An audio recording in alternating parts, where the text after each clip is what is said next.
Good evening, folks, and a hearty welcome to our drive-in theater. We have a wonderful evening's entertainment lined up for you, one that will provide several hours of pleasurable relaxation and diversion for you and your family. Did you fail to dress up for tonight's show?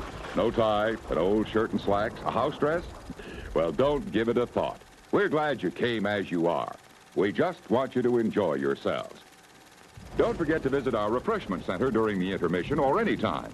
You love the tasty array of snacks we have to offer. So will the youngsters. Everything is quality and so good. We hope you'll make this a weekly visit.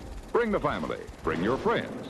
There are always wonderful new pictures to see, delightful snacks to nibble, a gay, pleasant evening for all. Oh, a word of caution. Don't drive over 10 miles an hour in the theater area for your safety's sake. And Mom or Pop, go with the kids when they leave the car. We hope you have a wonderful time. Come back soon. It's 4 minutes till showtime.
She was brushed by the wings of evil. It is 4 years later. What does she remember? Where will it lead her? Exorcist 2, The Heretic. Linda Blair, Richard Burton, Louise Fletcher, Max Vincito, James Earl Jones. Exorcist 2, The Heretic. Rated R.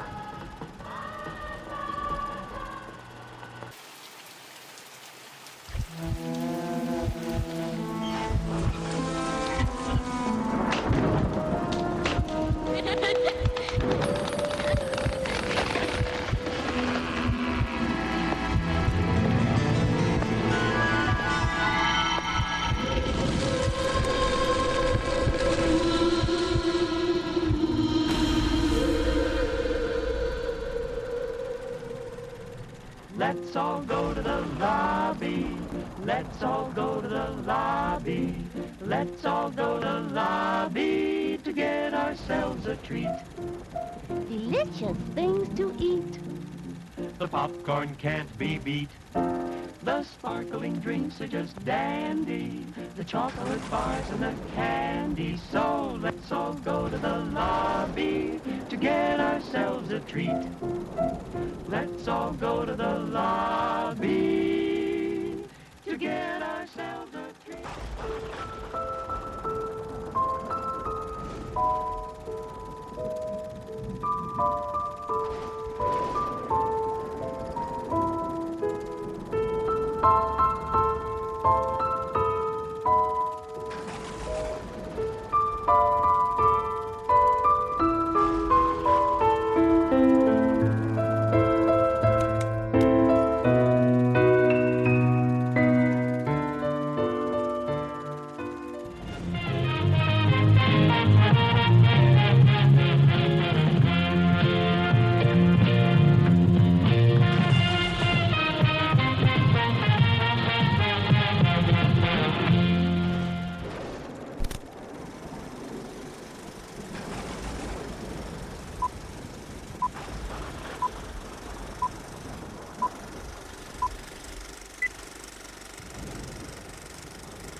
This is the Oaks, a house in the country which I rented for the summer.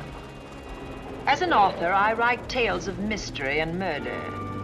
But the things that happened in this house were far more fantastic than any story I've ever had published. I brought a staff of servants from my city apartment, and my maid Lizzie Allen, who had been with me nearly 20 years. Lizzie? Yes, Miss Cornelia. Is the car ready? It's at the door. Look, Miss Cornelia, them servants you brought from the apartment are talking about walking out on us. Really? I know they don't like it here, but I didn't think it was that bad. But they've been hearing things about the killer that the police call the Bat and the murders that he committed here this past winter. Now people are saying that he's back again. Well, how can they be sure of that? Has he committed another crime? No, not yet, but that ain't saying that he won't. Here's something else. You've heard about the bats they have here. Animal bats, the kind that fly. Yes, yes. Look what it says in this magazine. This is a report from the State Health Department, and it says some of them bats is rabid.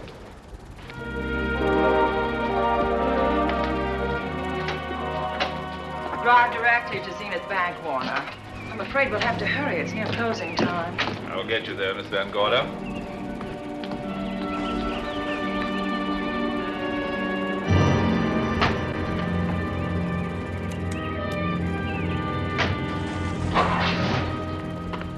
Thanks again. Miss Van Gorder. How do you do, Mr. Berry? How are you? I'm very well, thank you. You remember Lizzie Allen? Of course. Hello, Miss Allen. How do you do? So you're spending the summer with us again? Yes, yes. I've leased the Oaks, the home of your bank president, John Fleming. I heard you had. I was surprised. Why? Is there something the matter with it? No. I was surprised because Mr. Fleming said he would never rent it. Oh? Well, I rented it from his nephew, Mark Fleming, who has the real estate office here. He said his uncle would be gone the entire summer. That's right. Mr. Fleming's in the North Woods now with his physician, Dr. Wells. Oh, pardon me. Dale, I want you to meet my wife. We were married at Christmas time. That must have been nice. Believe me, it was. Oh, here she is. My wife, Miss Van Gorder, Miss Allen. How do you do, Mrs. How do you do? Cornelia Van Gorder. Yes. Oh, well, I've read every murder mystery you've ever written. I just adored that weird one, The Private Morgue of Dr. X, even though it gave me the shivers. Only the shivers? Scared hell out of me. Oh. Well, I really mean that Miss Corney killed them off in that one. When you refer to my books, please don't call me Miss Corney. Pardon me, Mr. Bailey. Mr. Hines is here to see you. Oh, yes. Excuse me, please. Don't be strangers now. No, no, I we should won't. say not. Oh, so you're a bride. Well, not quite. Not since Christmas. No, I'm sure I've seen you. Well, I used to be my husband's secretary here in the bank. Of course I remember. May I welcome our most distinguished visitor back to Zenith? Oh, that's very charming, but, Lieutenant Anderson. Lieutenant Anderson, of course. Chief of Detectives of the Zenith Police Department. This is Miss Allen. Miss Allen? How do you do? Lieutenant Anderson is one of our favorite citizens. He's on the bank's board of directors. Not bad for a policeman. You must have made a good thing of it. Well, I saved my money, if that's what you mean. It's near closing time, and I've got some business in the safe deposit vault. Please come and see me, Mrs. Bailey. Oh, I'd love to. And you, Lieutenant. Thank you. Goodbye. Goodbye. Nice to meet you. My, what a charming woman. She moved into the Oaks just the other day. That house is a proper setting for a writer of mysteries. Oh, it certainly is. Vic, what's the matter? Come in here, both of you.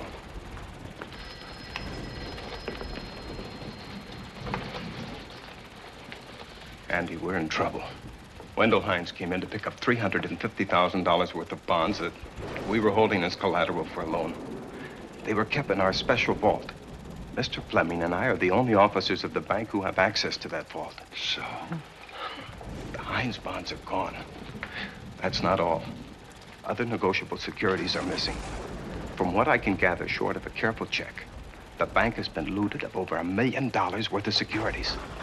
You'll have to notify Fleming. I wish I could talk to him. Unfortunately, he and Dr. Wells are deep in the woods. They can't be reached by phone.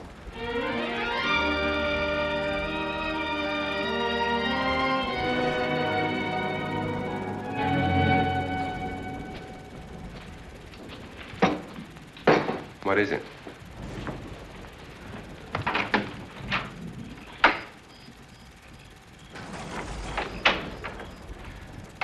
I thought I heard someone on the path coming from the lake. Had an idea it might be that guide of ours. Oh, Sam won't show up until morning. It's a 20-mile canoe trip from here to civilization. 5 will get you 10. Sam has a message for me. I thought you told him at the bank not to bother you. I did, but they'll bother me. Doctor. Yes, John. What would you do for $500,000? Anything short of murder. Why not murder? Too messy. Too great a risk? For $500,000? Yes. I pinched $1 million from the bank. Well, I'm not kidding. I embezzled it. Not that I think you wouldn't do it if you thought you could get away with it. I got away with it. I'm not talking about currency. I took negotiable securities that could be converted into cash. I have the cash in 10s, 20s, and 100s. Well, I'm your doctor, not your lawyer. Why tell me this? You'll find out why. Who's going to take the blame for the robbery? Bailey, the cashier. They'll never suspect me. I like Bailey. Well, so do I. I love the guy. I gave him his first chance. He has a lovely little wife. Charming girl. Was the best man. Where's the $1 million? In my family's tomb in Zenith. In the crypt with my father's casket. I don't buy that, John. No? No. You forget that I had you in charge when you were a very sick man. When you raved in delirium. And I heard you talk about a hidden room. Now, where else could you put a hidden room except in that mansion you built? That white elephant you call the Oaks. Look, everyone knows I have a bad heart. Now, who would doubt it if you wired the bank directors that my heart had failed? That I had fallen from a great height here in the woods. And that I was badly smashed up. You could ship the body back for burial and instruct them not to open the casket due to the condition of its contents. Well, you realize, of course, that we'd have to have a body to put in that casket, which means that we'd have to deal with an undertaker at this end. Of course. Well, where do we get a body? Couldn't we provide one of our own? How about Sam? Sam, our guide? Sam weighs about as much as I do. He's practically a hermit. He wouldn't be missed for a long time. The local undertaker would know him. Not if we made him look as if he'd been a serious accident. But if Bailey's going to take the blame, why'd he have to do this? A jury might acquit him. In that case, I'd be a logical suspect. I could disappear, of course, but it's safer if they think I'm dead.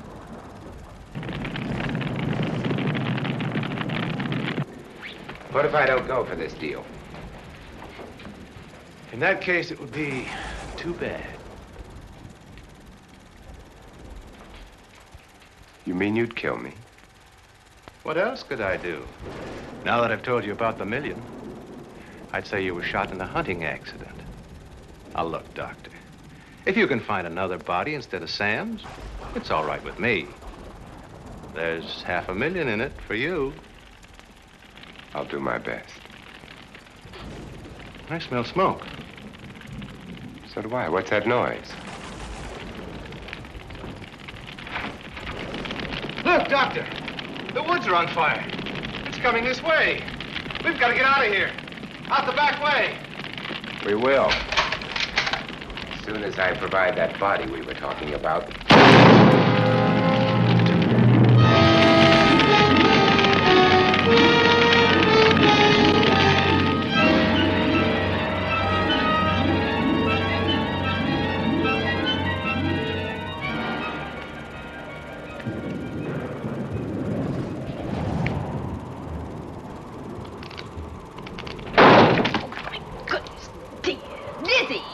you? Yes, Miss Cornelia. There's a storm coming up, and it's gonna be a snorter. The wind nearly blew the door off its hinges. Well, that noise blew my game higher than a kite. I think I've lost some of the cards. Oh, I'll get them for you. Oh, I see you found the paper. Drat that paper boy, scooting by on his bicycle, just chucked it into a clump of bushes and let it go at that. For land's sake, Mr. Vic Bailey's been arrested. Oh? I think. Victor Bailey, vice president and cashier of the Zenith Bank, was arraigned before United States Commissioner Alvin Fielding, charged with the embezzlement of over $1 million. I can't believe Vic Bailey had anything to do with that robbery. Oh, well, I see our landlord is home again. Landlord? Mr. Fleming. Dr. Malcolm Wells is back in town with the body of John Fleming, president of the Zenith Bank, who was killed in a forest fire. Mr. Fleming will be laid to rest in his family's tomb on Friday. And I hope he stays there. Well, why shouldn't he? Well, this is his house. And ever since he died, some funny things have happened here. For instance? The housekeeper, the cook, and the butler said that they heard strange noises at night. And the upstairs maid swore that she met a man without a face coming up the back stairs. Oh, so that's why they quit and left me to run this place without a staff. They didn't tell you, Miss Corney, but the truth is they was scared to stay. But you're still here, Lizzie. Haven't you seen anything? No. No, and even if I had, I ain't afraid of ghosts. They're afraid of me. Honest, Miss Corney, a spiritualist told me once that ghosts was allergic to me. But this Bat feller they keep talking about in the paper, I guess he'd be different. No, I don't think you would have the same effect on him. Oh, dear. What are they trying to do? Drive people away from this part of the country? Why, what does it say about the Bat? Specialty seems to be killing women. My goodness, 2 of them in one night. All his victims died the same way, like their throats had been ripped open with steel claws. That's a charming little caper. I'll have to try it sometime. In a book.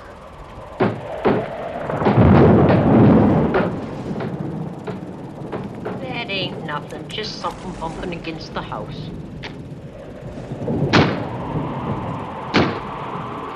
That's just the wind banging a door. Pay no attention to it. Listen to this. One of his victims, who lived for a moment after she was found, described the Bat as a man without a face. Honest, Miss Corney, I think that woman must have been exaggerating.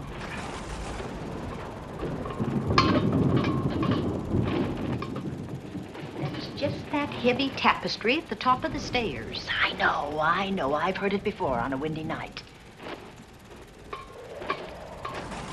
That sounds as if there was someone on the stairs. I know there isn't. At least there shouldn't be. There ain't. Them's just the noises you hear in any old house on a windy night. It says here that the Bat never leaves no fingerprints. That's understandable. Having no face, he probably has no fingers either. Lizzie!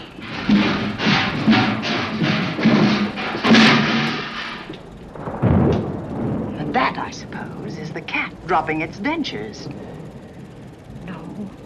No, I don't think so. But I think it's something should be looked into.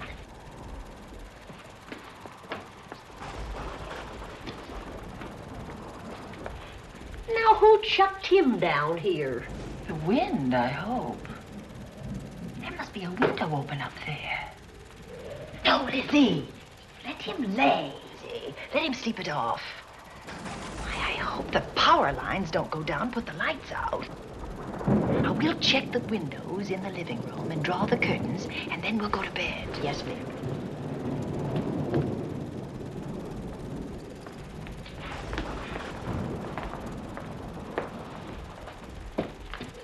I won't be a minute.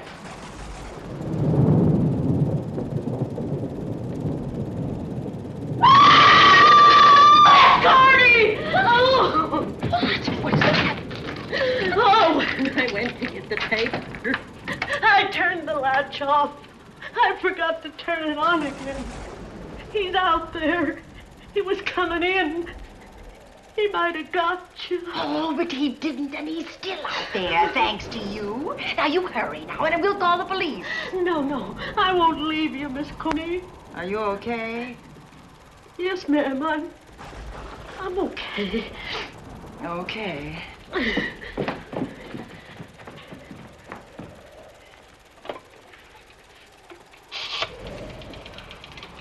Operator? Give me the police department, please. Zenith Police Department. This is Cornelia Van Gorder. I'm living at the Oaks. We know about that, Miss Van Gorder. Just a moment ago, a man tried to force his way into this house. You're not alone there, are you? What about your servants? Well, I have none except my chauffeur, and he's away. He won't be back until the morning. Now, there's only 2 of us here tonight, and we're going to lock ourselves in my room. Now, if any of your men see anything, will you have them call me? I'll send officers over there right away. Oh, thank you very much. Come on, Lizzie. We're going to sleep in my room.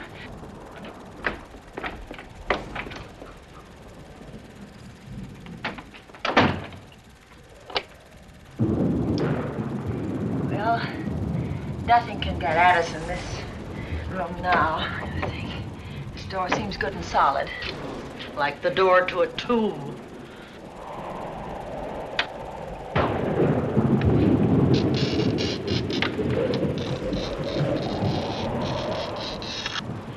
I think that couch will be comfortable. There's some extra bedding, you know. Yes, closet.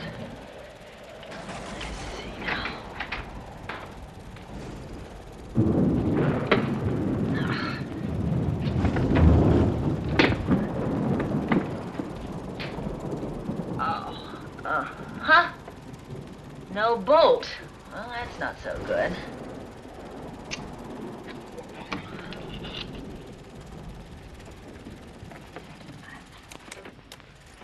What's that for? That, my good woman, is a booby trap. If anybody tries to open this transom, this will be knocked off, and we'll hear it fall.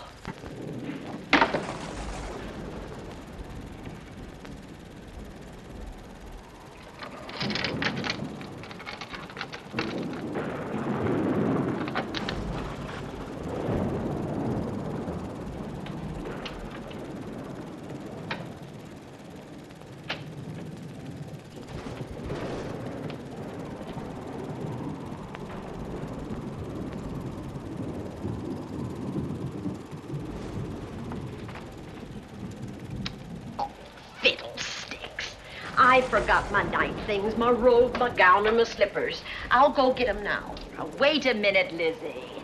I'll go with you. Now, don't you bother, Miss Cornelia. My room's just down the hall. Lizzie, I told you to wait.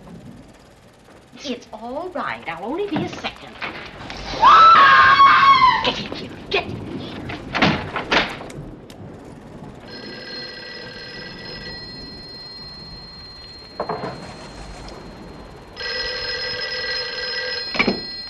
Yes? Miss Van Gorder? Yes? Zenith Police Department. There's a police car just outside your house, and the officers in it have reported that there's no sign of a prowler anywhere on the grounds. Oh, the man's inside now. He's in the hall, just outside my bedroom. Have your men break through the kitchen door and search this place from top to bottom. Okay, Miss Van Gorder. Sit tight. I will. I have a gun, and I know how to use it.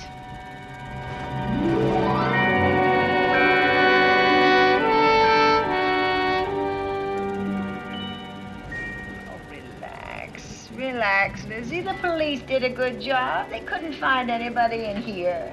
But we both saw him, Miss Cornelia. All right, so he got away. But there are men on guard outside, so just try and get some rest. There's nothing can get at us here.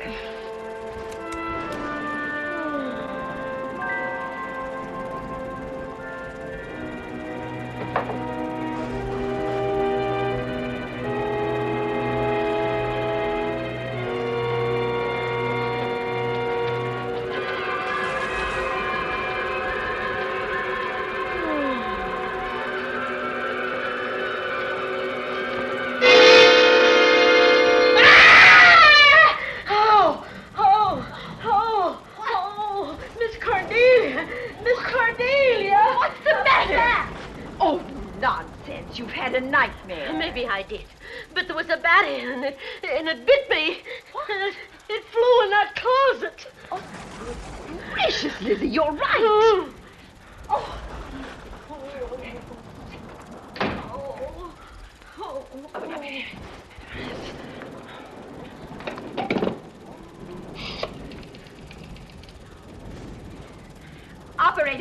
Operator, will you get me Dr. Malcolm Wells' office, please? No, I don't know his number, and I have no phone book up here, but this is an emergency. Will you connect me with his office, please? Oh, dear, I'm going to get the rabies. Hello? Hello? Dr. Wells' office? This is a call service. Dr. Wells is out at the moment, but if you'll give me your name and number, I'll try to locate him. Well, this is Miss Van Gorder of the Oaks. My maid has just been bitten by a bat that may be rabid, and she must have treatment as soon as possible. And I was told that Dr. Wells was the nearest physician. I'll try to find him for you, and if I can't, I'll send you another doctor. Oh, well, thank you very much. Oh, he's out on a case. Oh. Oh, I hope it's not a delivery. A baby, I mean. They can be terribly complicated. It never bothered me none. Oh, Lizzie, you never had a baby. Of course I didn't. That's why they never bothered me. Oh, does it hurt, huh? Little.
Dr. Wells? Are you there, Dr. Wells?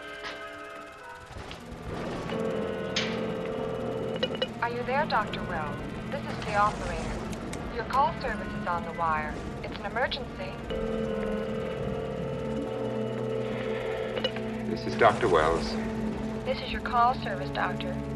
Oh, hello. I was just doing an experiment. I left the receiver off. That's what I thought, but I kept trying. Miss Van Gorder at the Oaks called and said that her maid had been bitten by a bat, and she's afraid it might be rabid. What? Oh, all right. Tell her I'll be right over there.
Who's there?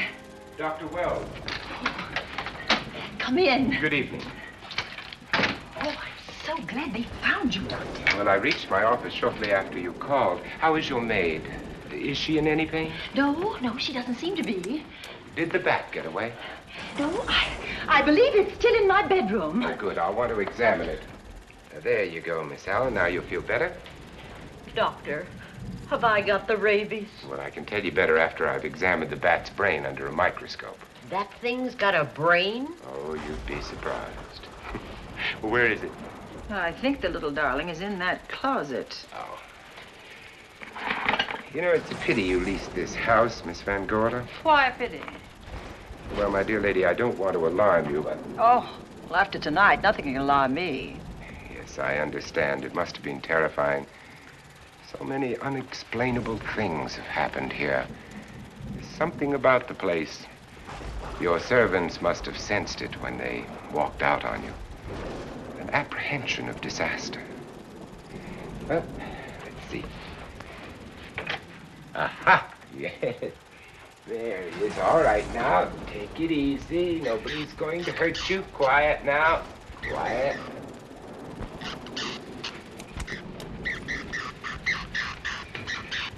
He looks quite normal. Doesn't seem to be sick at all. Oh, ain't that nice? I've been worried about him. Well, you should be. From his appearance, I'd say that he doesn't have any infection. In which case, you've had a narrow escape.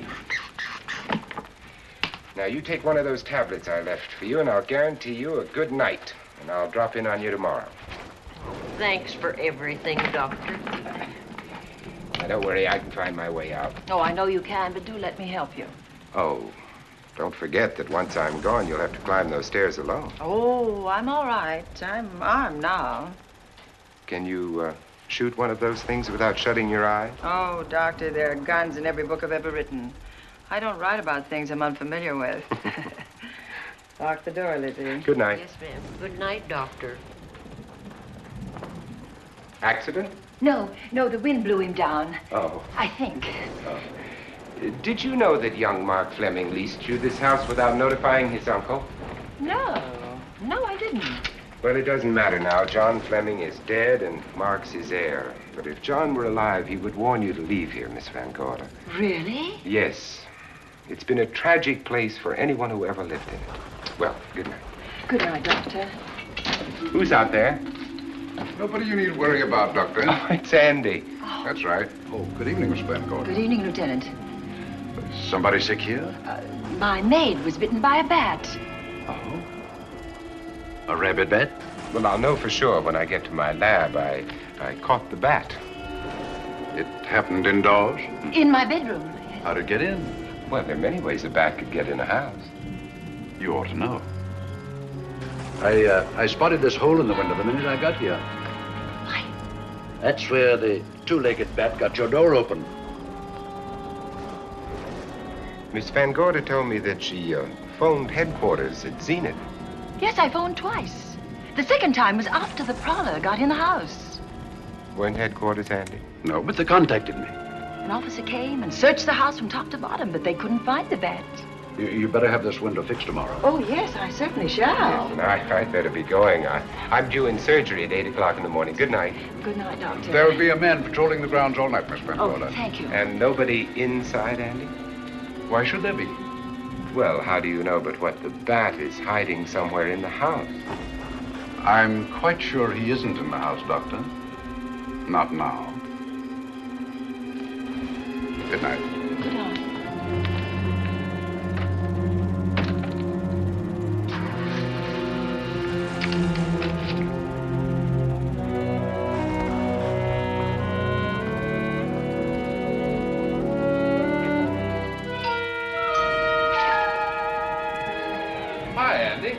Hello, Mark.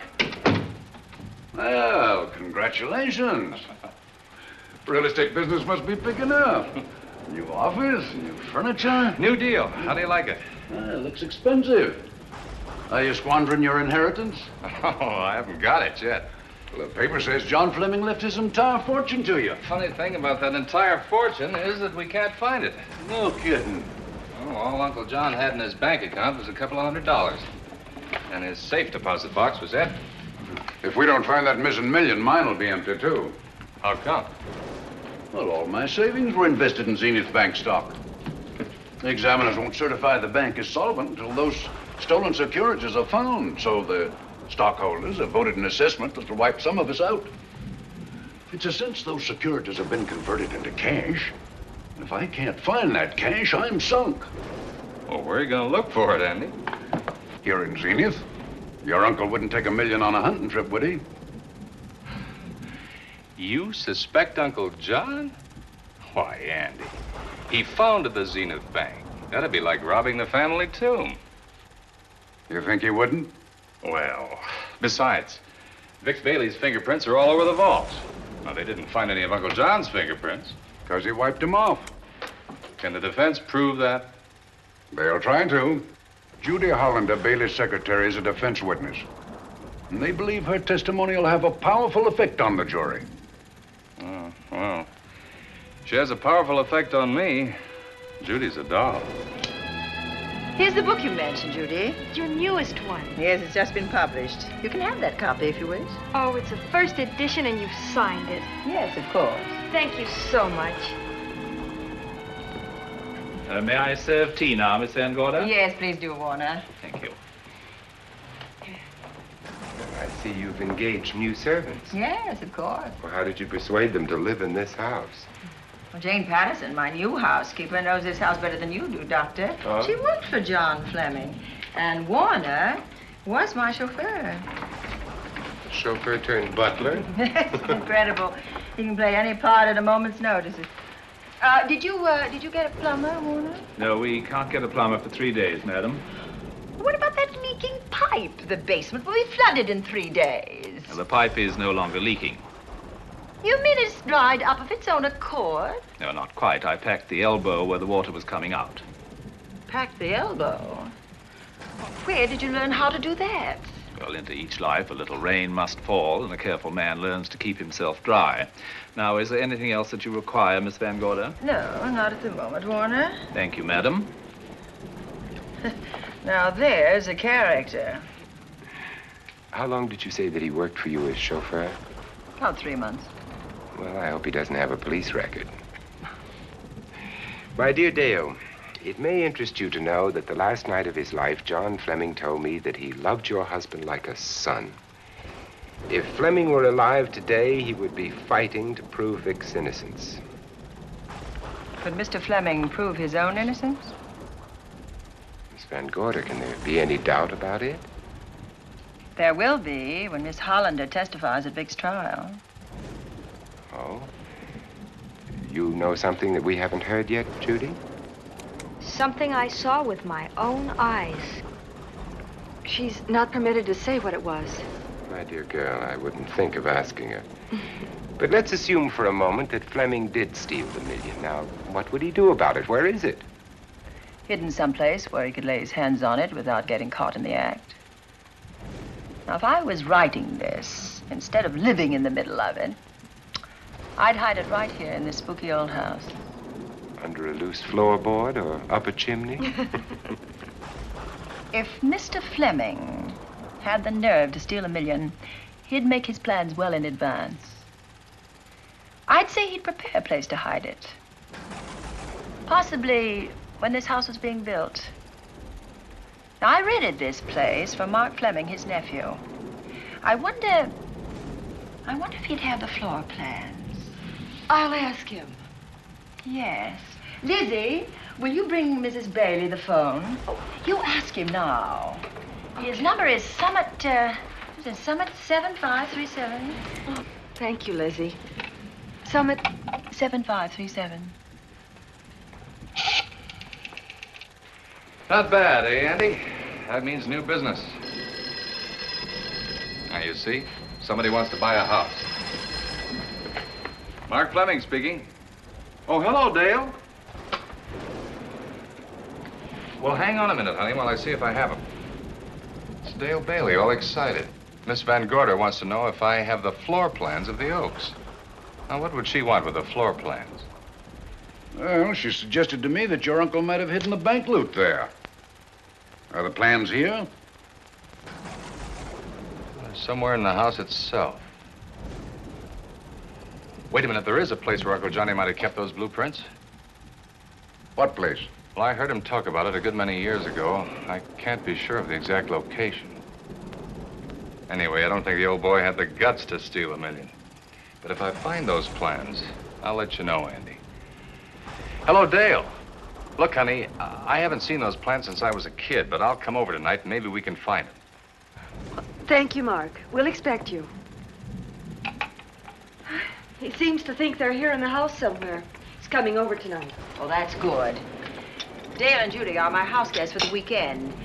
Would you like to have dinner with us tonight? Oh, no, thank you. I couldn't. I still have a few calls to make. You know, if Judy's testimony is going to clear Vic Bailey and implicate John Fleming, others may get the idea that there's buried treasure in this house. Don't even mention your testimony until you're actually on the stand. Oh, I won't. That's a smart girl, Judy. And a very lovely girl. Well, good afternoon, ladies. Goodbye, Doctor. Dr. Will. Come on, girls, let's go.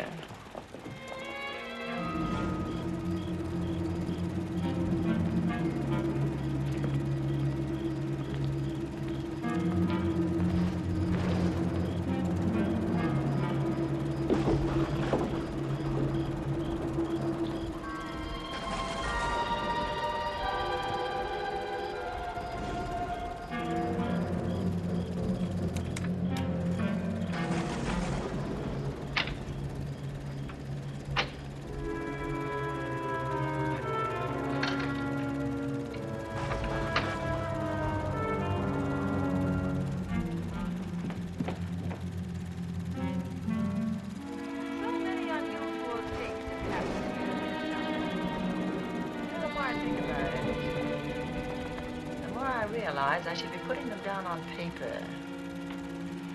Weren't you your husband's secretary, Dale? Yes, I was. Do you take shorthand? Well, my dear, if you'd like to have your mind occupied, I want you to work with me while I write the story of this fantastic criminal, the Bat.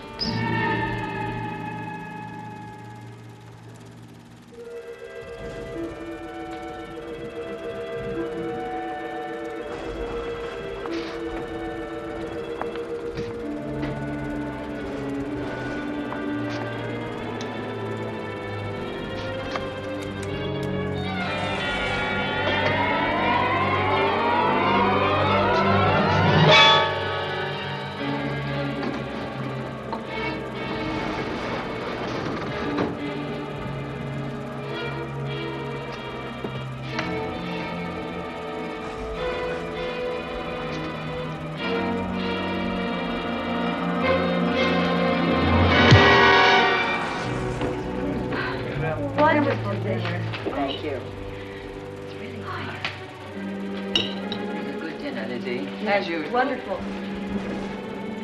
Oh, what a lovely piece of silver. It's an original, isn't it? Yes, they still use them in England for paid breakfasts. Some hot water in the bottom. Should keep us hot, your sausages and your scrambled eggs. Interesting. It's very useful, really.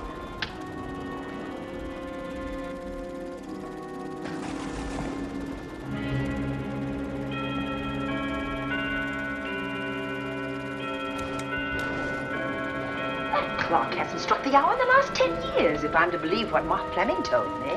Why is it angled away from the wall like that? I don't know. Somebody must have moved it.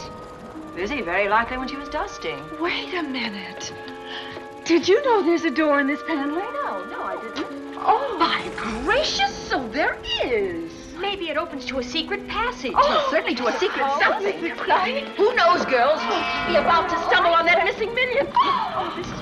Oh, there's a panel. There must be some gimmick to it. There always is. Yes, it moves. It moves. Oh.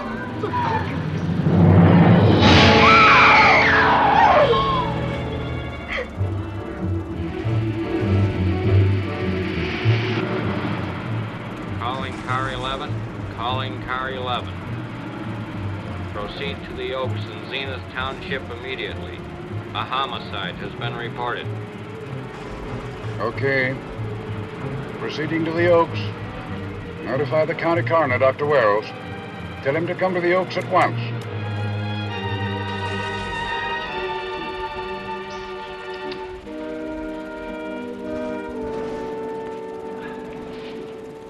of them. As if his throat had been torn by some creature with fangs or claws. That's his sign. We found it on the others he killed. I'd hoped those reports that he was up to his old tricks again were pure imagination, but apparently they're based on fact. He's come back. Back to the scene of his kills. Yes, that's who I mean. That's who did this. The bat. Who found Mark? We all did. It is Dale and Judy and I. Lizzie was in the dining room. This is my new housekeeper, Jane Patterson. You know, she worked for John Fleming. I know her. Where were you, Mrs. Patterson? In the kitchen, cleaning up. I cooked the dinner tonight. Did you know that the secret closet was here? No. It was behind the grandfather's clock. Well, it was I who found it, really. Noticed the clock had been moved and the door wasn't quite closed. I'll get it.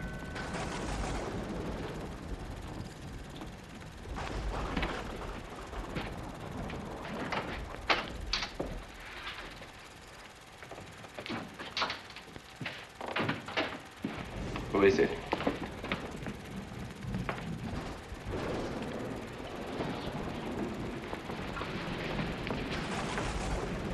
Mark Fleming. As coroner, you saw the same wounds on the others. How long's he been dead? Oh, I'd say about a half an hour. You believe it was the bat? That's a bat's trademark. Perhaps he's still in the house. That's possible. Why should he be? Because he's looking for something, and like you, he believes it's here. And he's a persistent killer. I would advise you to get out of this house as quickly as possible, notwithstanding our expert police protection. Have you called the morgue? They're on their way here. Oh, good. I want to examine the body before they get here. May we take it into another room? Yes, to the sunroom in the back. Thank you. Give me a hand. Excuse me.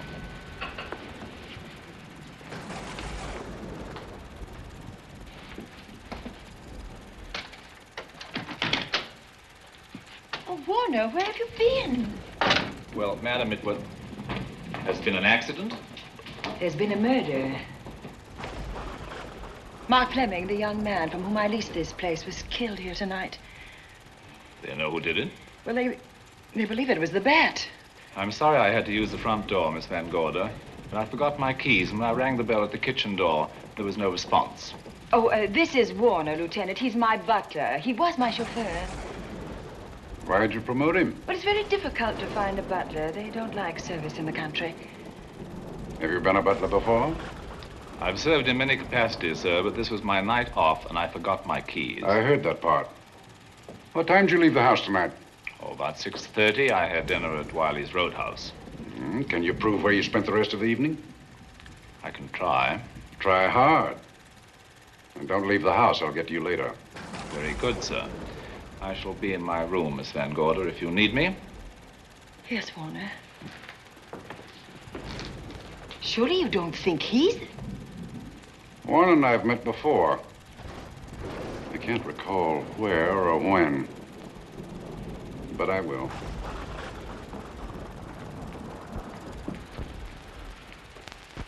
There'll be a crew here shortly from headquarters, dusting for fingerprints, taking photographs. But in the meantime, Mrs. Patterson, you aren't leaving the house tonight, are you?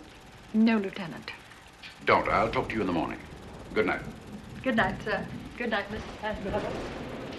Dale, I was with Mark Fleming this afternoon when you talked to him about the floor plans of this house. I heard him tell you he was coming here tonight. Dale called him at my request. She told me he was coming. Who else heard her tell you that? Judy, Lizzie. And that nice Dr. Wells. Dr. Wells. There are a few killers who kill for the fun of it. The bat very likely is a mental case, and I'm convinced that his crimes are motivated by his mania for personal gain. There's $1 million at large, and he's going to keep on hunting for it until he lays his hands on it. Now, these young ladies are staying here tonight? Yes, they're my house guests. Well, when my crew arrives, we'll be busy for a while, so I'd suggest that That we go to our rooms? That's a very good idea. Come on, girls.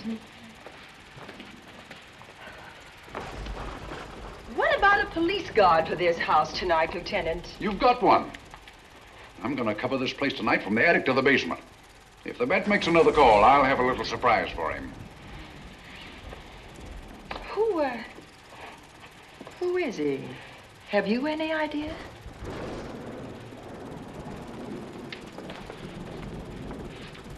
He could be anybody. So far, there are clues to his identity, but nothing we could take before a jury. I'm afraid we must look higher than the criminal world. He may be a merchant, lawyer, doctor, scientist, one of the pillars of his community. Ladies, lock your doors tonight. Stay behind them. I promise you'll be safe. Good night. Good night, Lieutenant.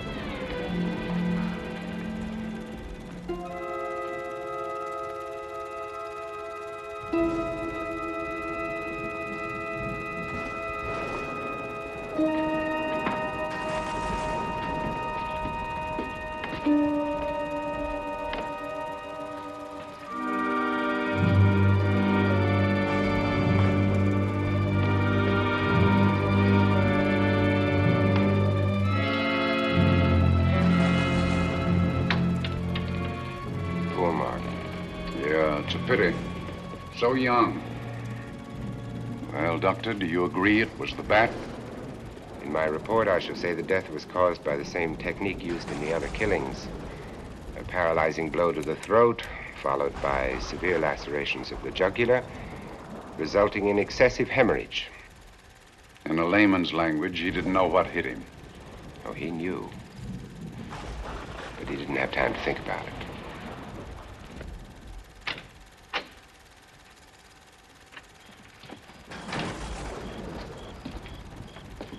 Staying here tonight, Andy? Well, until I check the doors and windows, but I'll be back bright and early in the morning. Neither snow, nor rain, nor heat, nor gloom of night stays these couriers from the swift completion of their appointed rounds. A lot of people are due for a shock when I close this case. Yes, I'm sure they are. Good night, Andy. Don't get hurt. Good night, Doctor.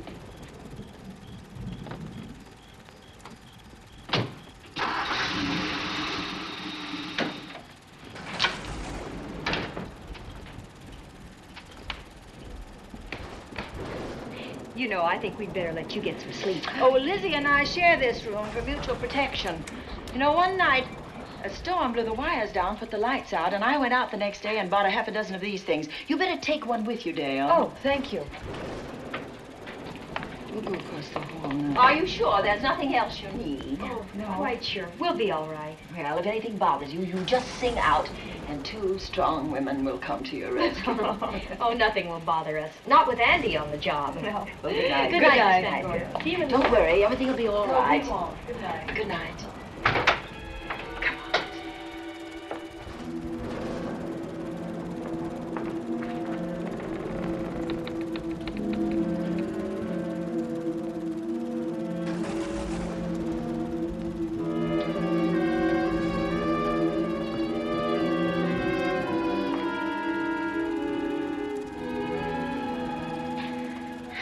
I don't think I'll sleep tonight.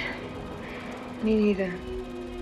All I can see is poor Mark Fleming staring at us. I thought that when people died, their eyes closed, as in sleep. Don't think about it. I'll bet you're thinking about it. No, I was thinking of my poor husband sleeping in jail tonight. Oh, Judy, I love him so much.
I don't know. I kind of fell half asleep. For a moment, I thought it was something from a dream. It's somewhere in the house. Yes, on the floor above. Not directly over us. Probably a room overlooking the driveway.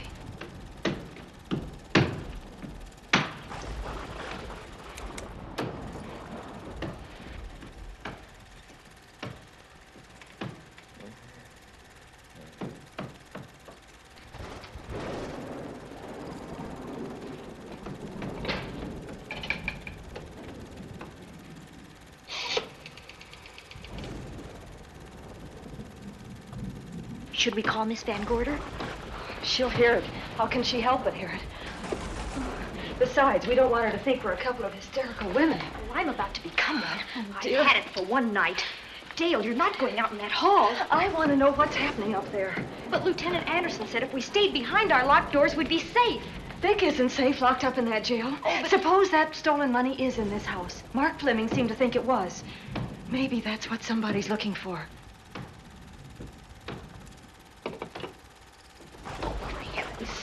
Don't you hear that awful noise up there? Now, Lizzie, you just got to stay awake. The house phone and the outside phone wires have been cut, and we can't get help. Where's that policeman? Oh, I don't know. Something must have happened to him. Now, go on, get on your robe. Oh, Dale, please don't go up there. I've got to. Think what it could mean to Vic. Now, you stay here. Oh, no. If you go, I go.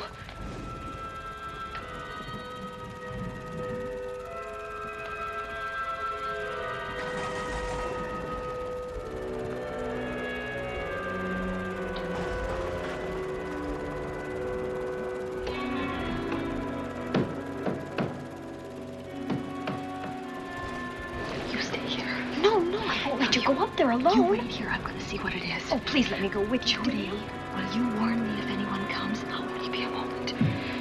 Now, wait.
The bat. Yes, the bat. He caught her at the head of the stairs. We saw him rushing down the stairs as we came out of the room. I hurled that after him. I hit him, I believe. I'm going to cover this place from attic to basement, you said. Well, what were you covering when that poor child was murdered? Where were you? I saw a man outside in the grounds. I went out there and hunted him. I heard him in among the trees, and so I followed the sound of him as far as the brook down near the back road. And then I lost him. I'd rather give my own life than have this happen to Judy. But I told you to stay in your rooms and lock your doors and stay there. What was she doing at the head of those stairs? That was my fault. They heard a strange noise. Heavy pounding in one of the rooms on the 3rd floor. We all heard it. I wanted to see what it was. Judy, I wish she wouldn't let me go out by myself. I made her stay on the balcony. What about your new butler? Oh, well, he's in his room, I suppose. Oh, Mrs. Patterson. Oh, yes. Did you know what happened here? No, sir, but I heard the screams. I went to call Warner. We have rooms on the same floor, but he wasn't in his room. His bed hasn't been slept in. If Mrs. Patterson heard the screams, Warner could certainly hear them. You're quite right, sir. I heard them. Oh, you did? And where were you? Outside in the grounds. Miss Holland has been murdered. No. So you're surprised. Shocked. Well, I've seen better performances. I remember you now. Your name's not Warner. I've got a circular in my office with your picture on it. The Chicago police not so long ago were hunting for you in connection with the robbery. You're right again, sir. And they found me and they tried me and I proved my innocence and I was acquitted. That could have been a lucky break. Where were you when this child was killed? I told you before, sir. Outside. What were you doing there?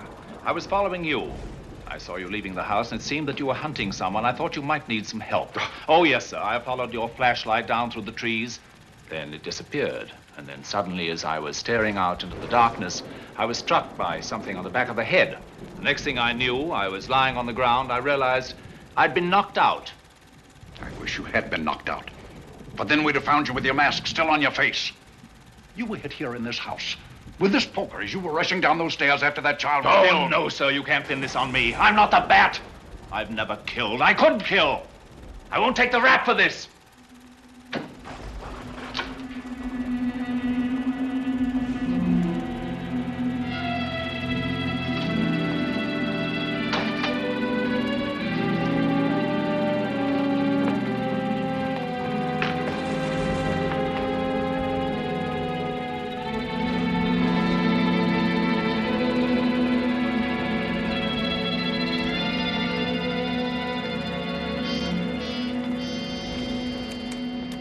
Doctor.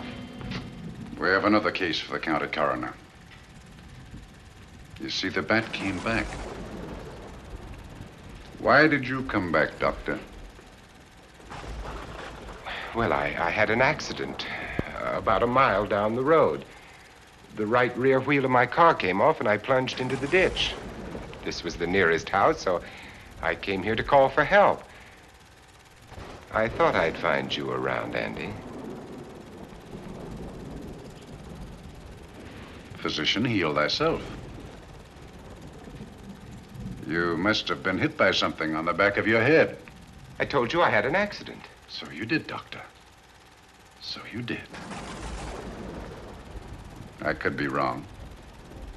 But maybe I'm not. We shall see. All right, dear, let's start a new chapter. For days, the murders held the headlines. Lieutenant Anderson grilled us and ransacked the house from top to bottom. Warner was not placed under arrest, but his every move was watched. At night, except for a detective on guard in the house, the police and the reporters left us alone. And on one of those nights, without telling Lizzie or anyone else, I pursued a secret investigation of my own.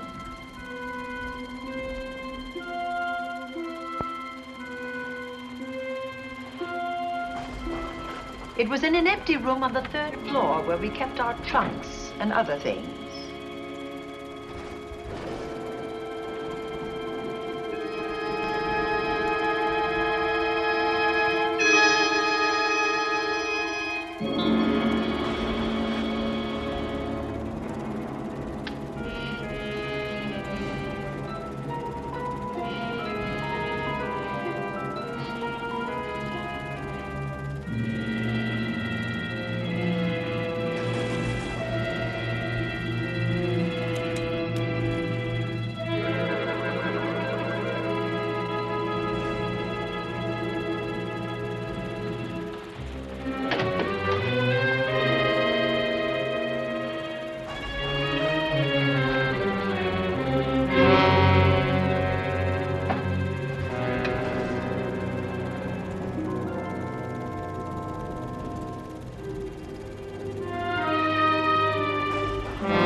idea to kill me in my own lab and let people think that I'm the bat.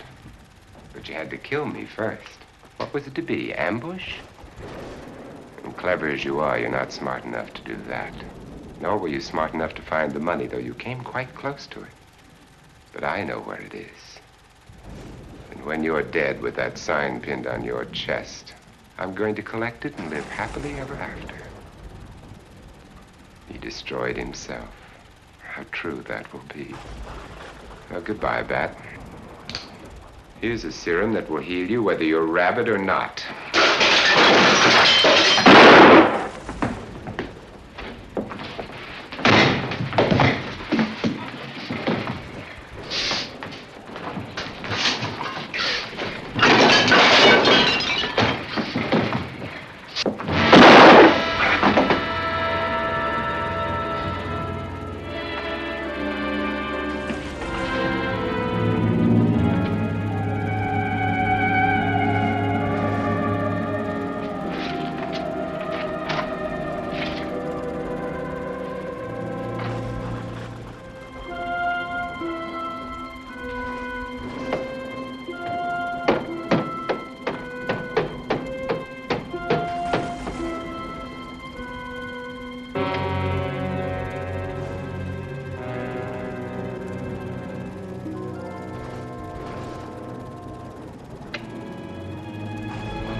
Something's wrong. Something's wrong.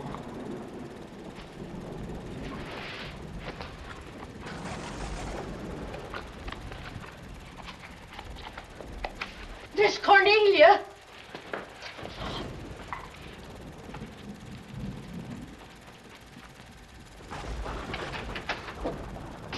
Miss Cornelia!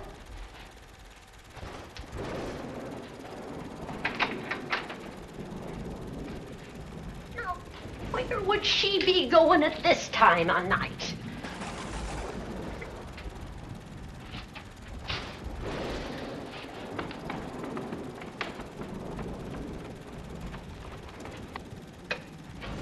Well, land's sake.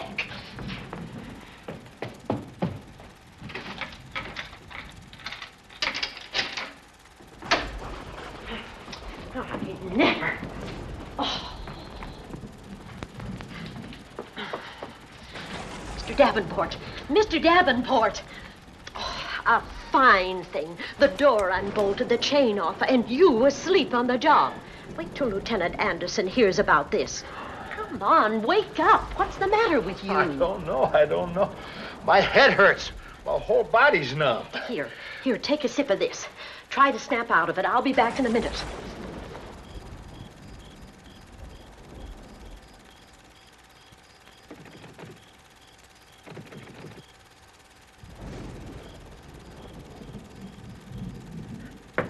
Hurry, will you? It's Lizzie.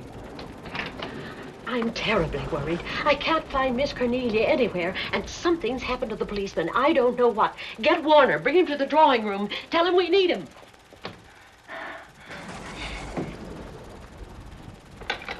Are you all right now? Yeah, I'll be all right in a minute.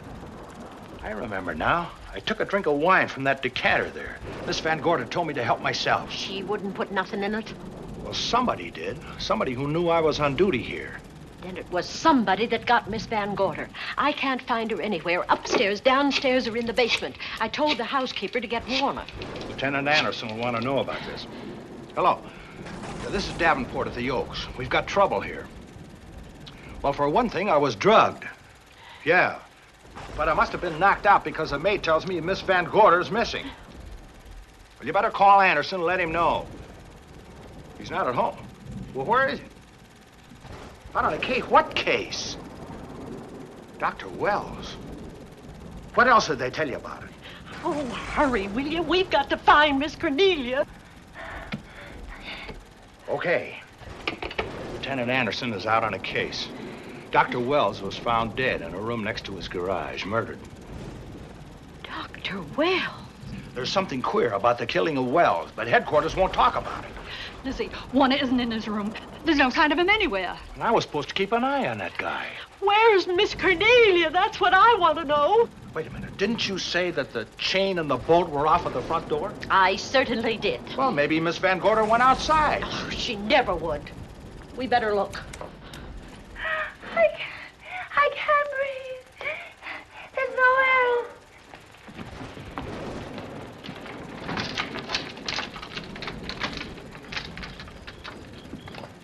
Miss Cornelia. Oh, Miss Van Miss Gorder. Cornelia. Miss Cornelia. Miss Van Gorder. Look. There's a light in that room on the 3rd floor. Were you up there tonight? Well, of course I was, but I turned the lights out before I came downstairs. And Miss Cornelia might have turned them on again.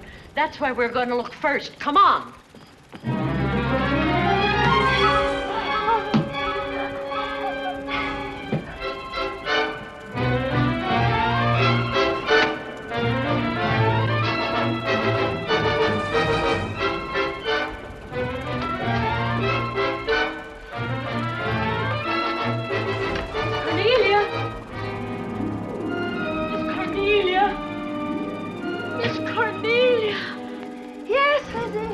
I'm here. Freddy! Come to the mantelpiece. Here we are, Miss Van Gorder. What do we do now?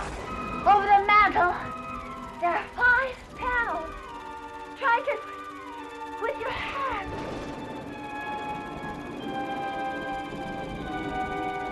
Which panel did you say, Miss Van Gorder? Oh, I can't. I just can't. Miss Van Gorder, which panel? We couldn't hear you. She said strike it. What difference does it make which panel? Strike them all. Look.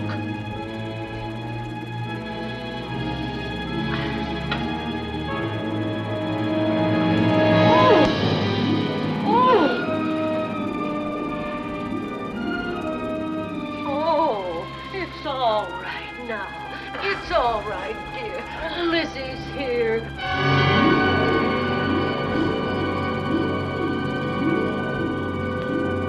Feeling better? Yes, much better. We'll take you to your room. Oh, no, you won't. I'm going to stay right here. I'm quite all right. Oh, how blessed it is to breathe without an effort. You know, no one knows how sweet the air can taste until someone shuts it off for a moment. That room is just like a box. When the mantelpiece closed, it seemed like all the air was drawn out of it. Look, there it goes again! Let it close. I can open it from in here. There's a control panel behind this blueprint. Electric motor under the trap door here. Once the door is open, you can keep it that way. I believe that the fireplace in this other room opens the same way. And it does. I tried to find this, but I couldn't find it. Yeah, it was back at this blueprint here. Yeah, it's quite a setup. Too bad we can't open that safe in the same way. Take an expert to crack this box or a shot of nitro. Well, maybe that's what the bat had in mind. Could be. Seems he's on the prowl tonight. Miss Van Gorder, Warner has disappeared. And Dr. Wells has been murdered. Dr. Wells? Lieutenant Anderson's on that case right now. Well, does he know what happened here tonight? They got word to him. He'll be here any minute.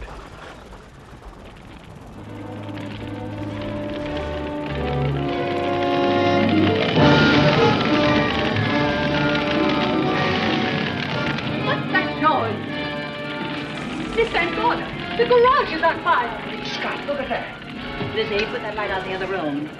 Now, where are you going? To report the fire. Well, you just stay right here. But Miss Van Gorder, the garage. Well, let it burn. You watch the stair. Can't you see that fire was set to get us out of the house? Out of the house? Were you talking about the... Yes, I'm talking about the bat.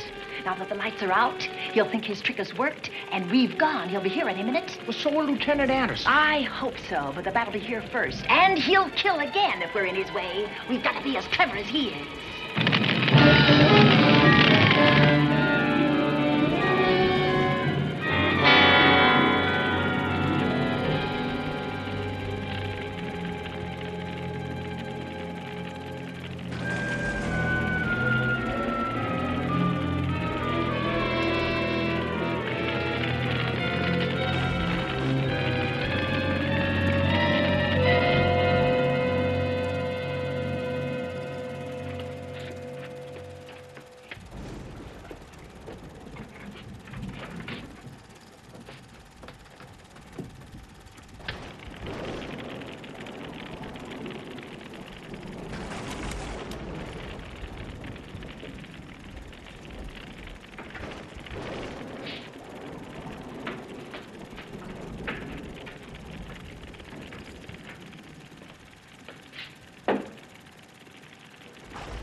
You'll be safer downstairs. I'll take care of you. Well, the others can go, but I'm going to stay right here. All right, but get out of sight.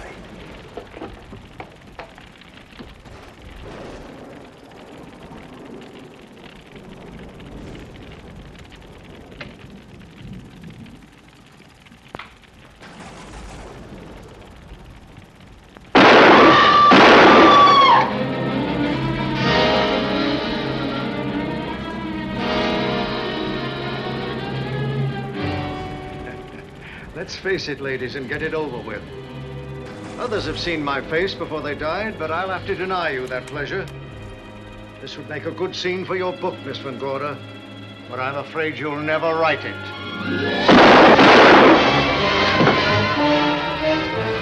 That is Warner.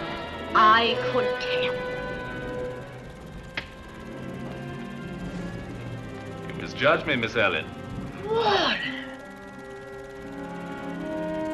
I don't like being a murder suspect, Miss Van Gorder. I was headed for a plane, but halfway to the airport, I changed my mind and came back.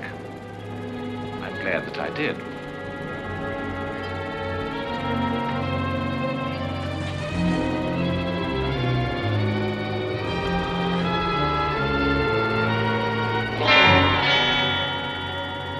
Why, it's Lieutenant Anderson.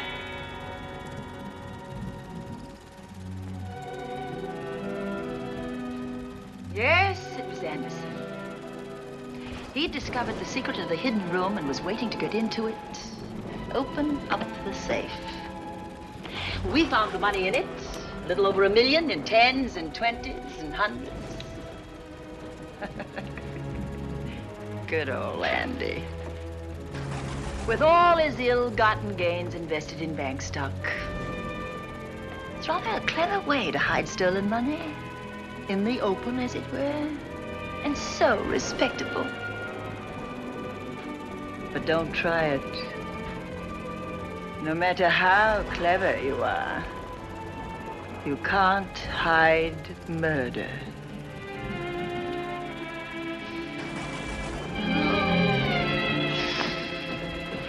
Well, that's it, Dale. That's the end.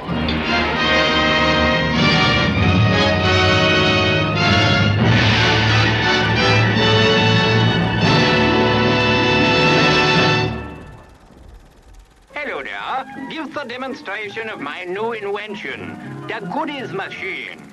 The machine turns out delicious hot doggies one after the other. And thirst-quenching sodas also. Gives popcorn of the most tasty kind, plain unbuttered. Candy too, crunchy and dandy. Steaming hot coffee and ice cream too. These goodies are at a snack bar just waiting for you.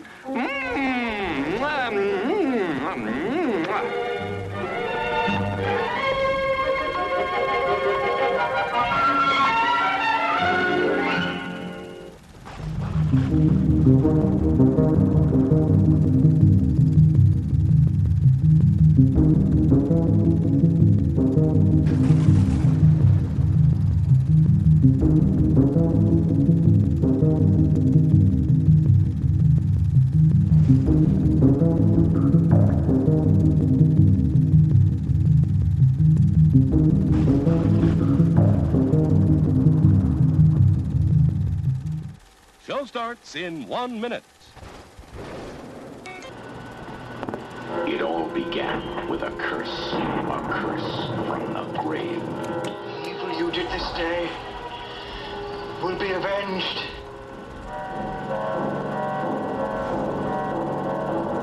A curse of the dead hand.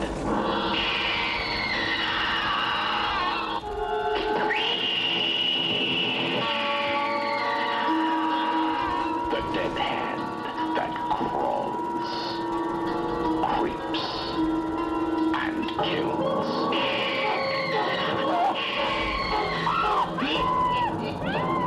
The dead hand that lives.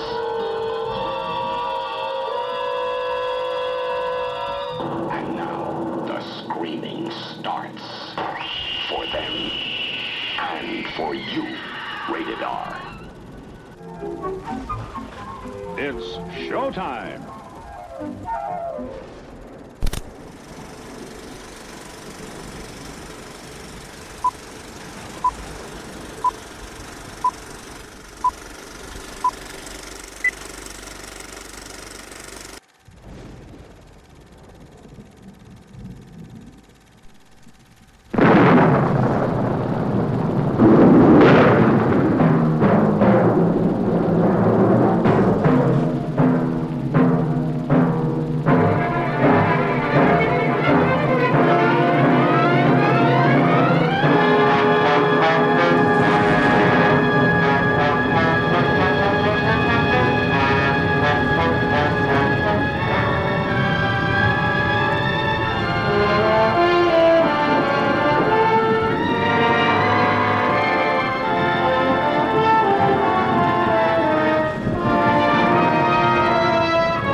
Well, it sure ain't natural.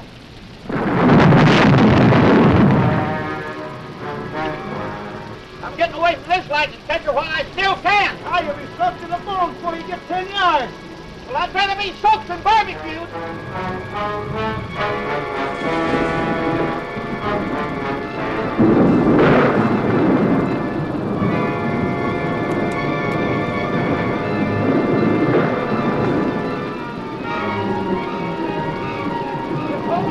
One big active main post. Get this crossroad will make it to the main road. Maybe we can make it over to old Willow's place. Are you out of your mind? You actually believe in that monster? Well, the newspaper stories say... Oh, that's your racetrack.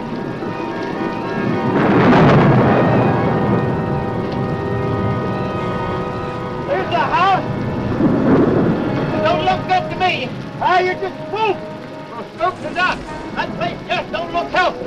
It hasn't been lived in 15 years. It's deserted. It is, huh?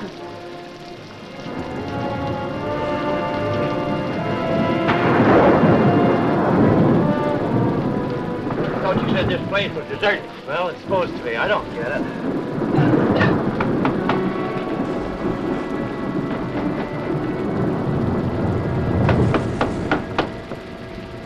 What do you want? Let's get out of here.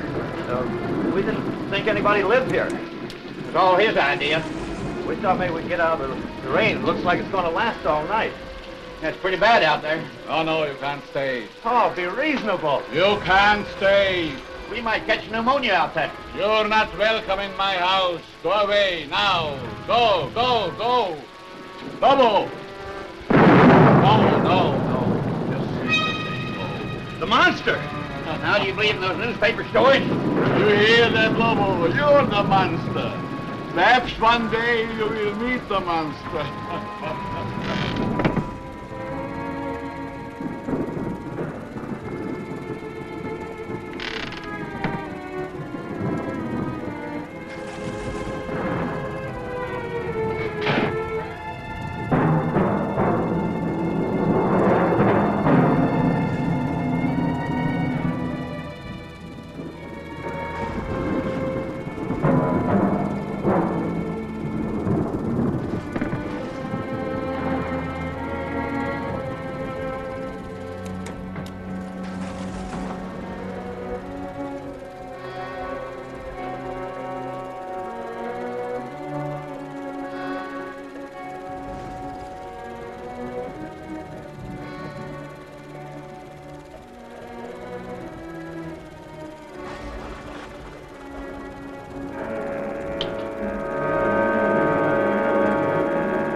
That was the monster. But I wouldn't give she a couple of cops right about now. Come on.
You get these straps off of me. Let me loose. Do you hear me? Lobo hears, but he cannot speak. Lobo is mute. Because of the storm. I was afraid we're not going to have guests tonight. Lobo! You're to rush with my patience.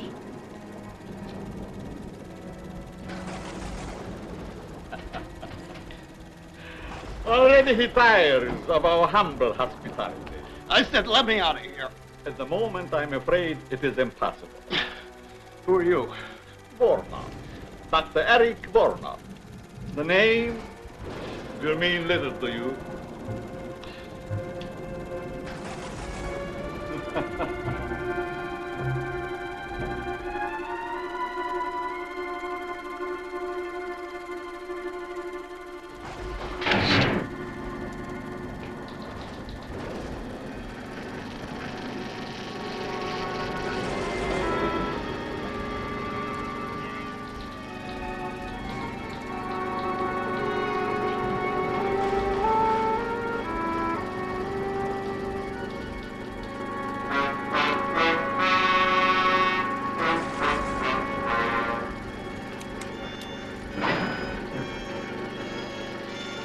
are you doing to me?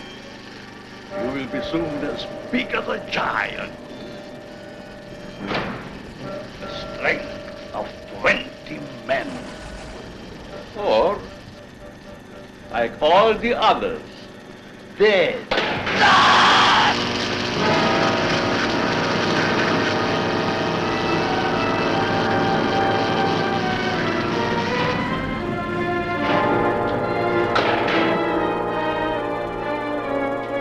Turn off the switch.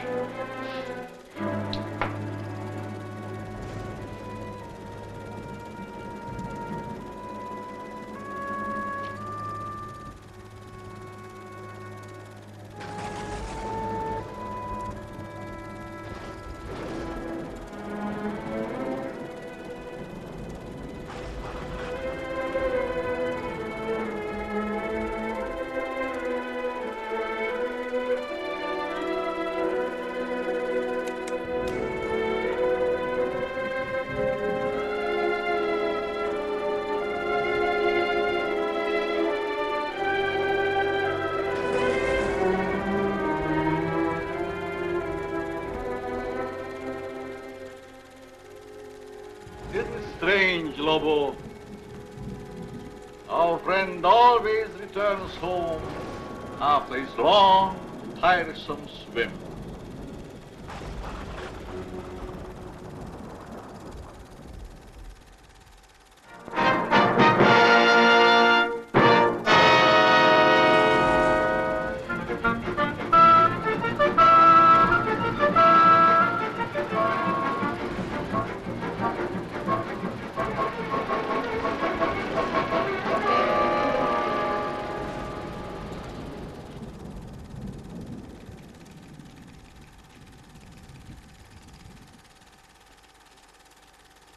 What's your name? You find out. We will. Hey, watch that cigarette. What were you doing in the swamp? Watch it, Chief. That's enough of that, Buster. Though Tanktown Jail can hold me, I'll be out of this here rat trap in 24 hours. That's what you think. Vagrancy will hold you for 72 hours. Take him downstairs and book him. All right, let's go. Let go of me, I said. You can't do that to me. Let go.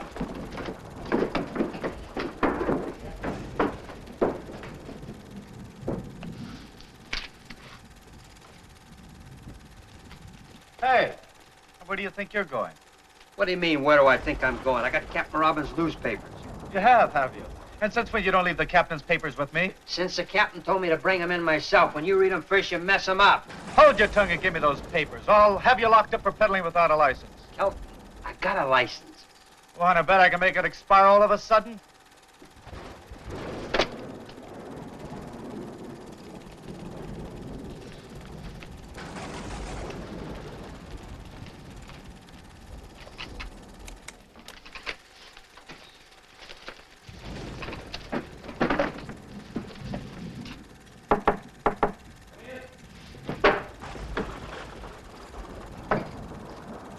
Here's the late editions, Captain. Look, why can't I work on this case? Back to your desk. Yes, sir. Kelton. Yes, sir. I told the boy to bring the papers in himself. Yes, sir. But if you ask me... I didn't. Yes, sir. Kelton. Yes, sir. Where's Lieutenant Craig? In his office, I think. Send him in. Yes, sir. Right away, sir.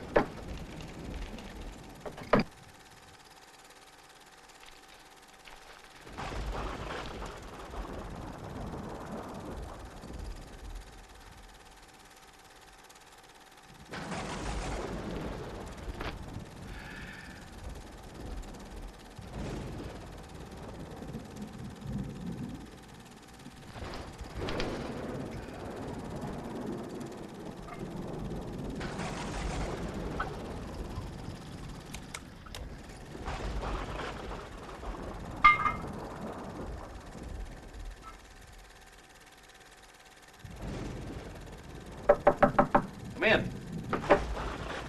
Hi, Captain. Hello, Dick. Sit down. Seen today's papers? Is there anyone who hasn't? Well, there's the one nice thing about birds. They never cause anybody any trouble. Your girlfriend writes a good story. She thinks so. Anything new? No. 12 disappearances around this place and nothing to go on. Nothing this time either. Around that swamp so many times, I'm getting web-footed. It's been fired recently. It's been fired several times recently. Jake Long's wife identified it a little while ago. The coat belonged to Leif McCrae, his partner. They went hunting out by Marsh Lake. Never returned. Not much left of it. Boys found it floating in the lake. What about the rifle? About a mile from the old willow place.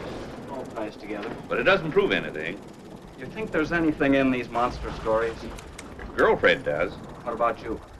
The police don't believe in monsters.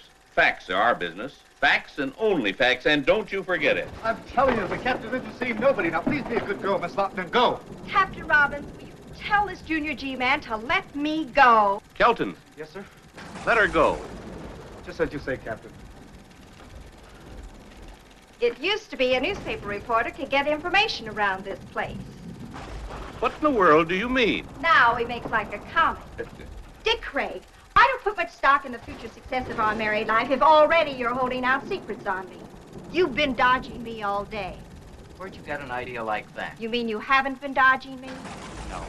And all those times I called and Kelton said the line was busy, it really was. Yes. Okay, let's have the story on Lake Marsh and the monster. Monster. I thought so. There are no such thing as monsters. This is the 20th century. Don't count on it. Monsters, I mean. Now, Janet. Don't you now Janet me, and you can count our engagement off. You don't mean that. Yes, I do. No, she doesn't. I most certainly do. Well, then give him back the ring. What? If you're throwing over the marriage, give him back the ring. Now, Chief, Captain, give him back the rock. It's the only fair thing. I'd rather throw it in Lake Marsh first. Besides, we've got to leave our personal lives out of our business lives. As it should be. As I've been saying all along.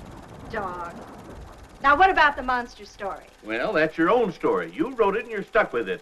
There's no such thing as monsters. Long 2 more men have vanished up at Lake Marsh. That makes 12 in 3 months. Everything points to an inhuman violence. Or do you still stick to the alligator devouring routine? You're withholding news from the public. Janet, you may not believe this, but you've got all the story there is. You're right, I don't believe it. Well, nevertheless, it's the truth, except for the monster. Figment of your very vivid imagination. Why, we've got nothing more to go on than what you reported to the paper. The figment of my imagination is something I believe, and you haven't been able to disprove it. We've conducted every possible search. Monsters, it's fantastic. You know that. Our business is dealing in facts, evidence.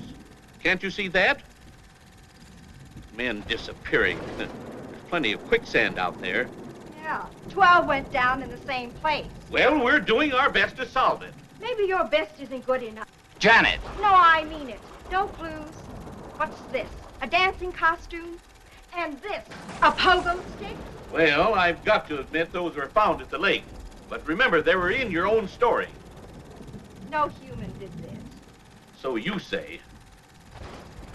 Well, looks like I run into a dead end around here. Okay. If you boys want to play a game of secrets, there's nothing left for me to do but take a run out to Lake Marsh myself. Over my dead body. That could be arranged. Goodbye.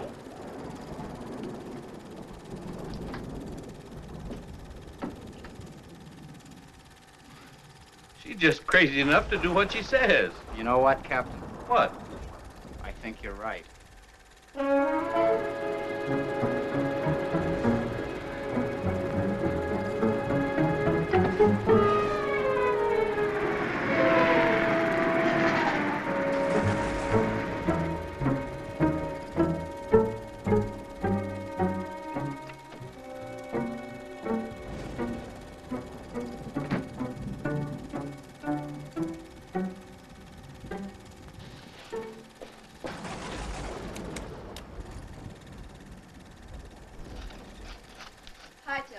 Hi, Janet.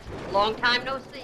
Tilly, do you remember a couple of years ago in the real estate section when the old Willow place out on Lake Marsh was up for sale against back taxes? To me, that was around November or December of '48. Want to see the files? Yes. Just a minute. Here we are. October to December 48. In the top file there. I won't be long. Take your time. I ain't going anyplace, and neither were they.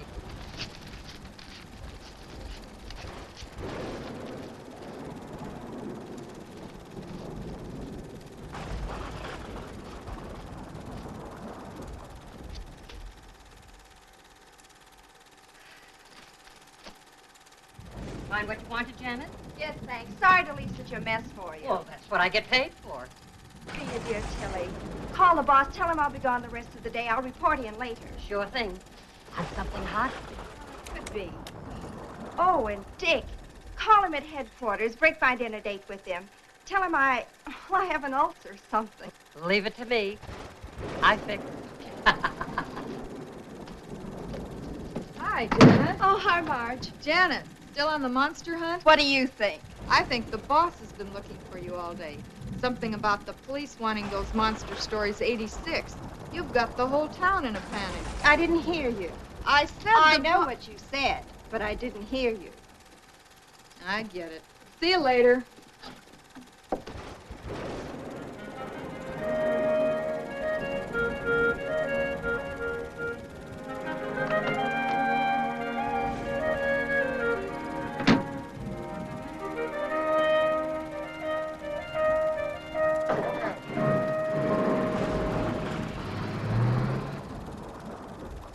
Lieutenant Craig has been working on the case a long time, Professor. I'd like him to hear what you just told me. I should be happy to cooperate. Oh, hello, Dick. Professor Vladimir Strowski, Lieutenant Craig. Glad to meet you, Professor. How do you do? Professor, will you bring him up to date? Lieutenant Craig, have you ever heard of Loch Ness? I think so. That's a lake in Scotland, isn't it? Hmm? Then perhaps you are familiar with the Loch Ness monster. Vaguely. A few years ago, I was called in by the British police to investigate the appearance of a monster at Loch Ness, with the thought that it was some creature left over from a bygone age. I am considered an authority on the subject of prehistoric monsters. However, I must admit that my investigation failed to get the desired results, in that I did not see the monster myself, but others did. There are sworn statements. Professor, is it your theory that perhaps the Loch Ness monster crossed the ocean and came to the swamp? I consider that possibility extremely remote. But the cases do bear a certain similarity in that there are so many varied descriptions of this so-called monster. And I thought perhaps with my knowledge of such things, and with your permission, of course, that I might be able to shed some light on this mystery. That is the reason for my presence here. What do you think, Dick? Well, there's no denying we need help of some sort. And you'll keep your findings secret for the time being? As you will. You don't mind a little company? How do you mean, company? Lieutenant Craig, at times the police can be quite useful. I should be most happy to have Lieutenant Craig's assistance. How soon can you be ready to leave for Lake Marsh, Lieutenant Craig? I'm ready. No, I suggest we wait until morning. There was a storm brewing when I came in, and it is so close to nightfall. According to reports, the monster strikes only at night. Undoubtedly true, but the preliminary investigation should take place in daylight. The night, the monster, all in good time. Sounds logical. Whatever you say. Now, gentlemen, since I just arrived in town this afternoon, if you will excuse me, I should like to return to my hotel. Certainly, sir. Good day, Captain. Professor.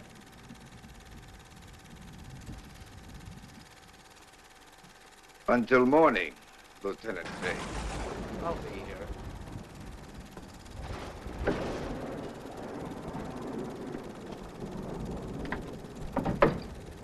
Strange sort of bird. Where do I meet him? Here, 10 o'clock. That'll give him plenty of daylight. Well, see you later. Got a date? What do you think? I'll say you don't. I don't? A girl from her office called in, said that Janet had a headache or some such thing. If she's gone to Lake Marsh alone, I'll take her across my knee. It's the last thing I do. Well, it probably would be.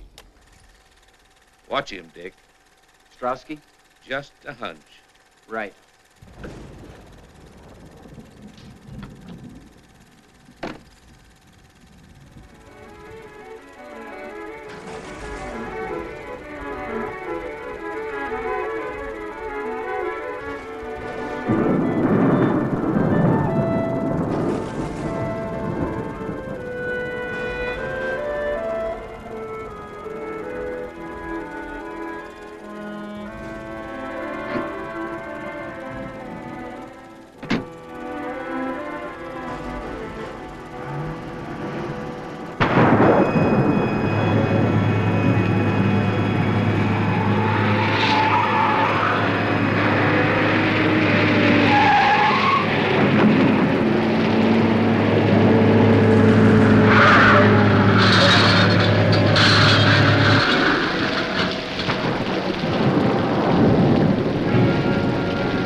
I'm Dr. Eric Vornov. You had a severe... How did I get here? Oh, that's not important for the moment. What you need now is rest. Rest. You will sleep.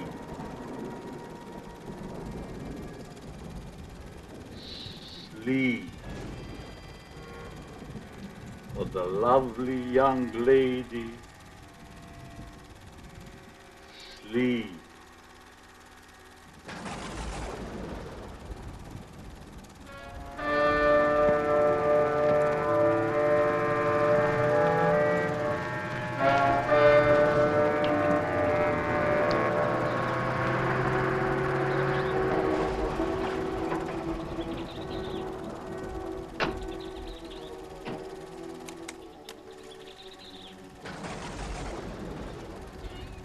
We are at the fork in the road, and like they say in all good westerns, which way to go?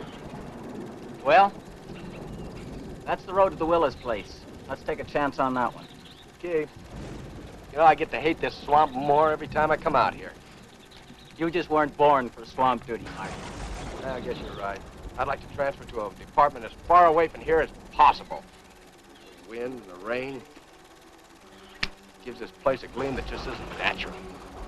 And the ground, alive with crawling things, crawling death. You're right there, Marty. This swamp is a monument to death. Snakes, alligators, quicksand, all bent on one thing, destruction.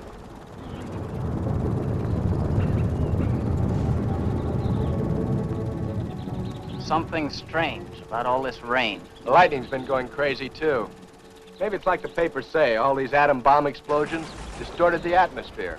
Maybe. You know, if I were this Professor Strotsky guy, I wouldn't come out in this swamp without a guide. You know, That's the one thing I can't figure.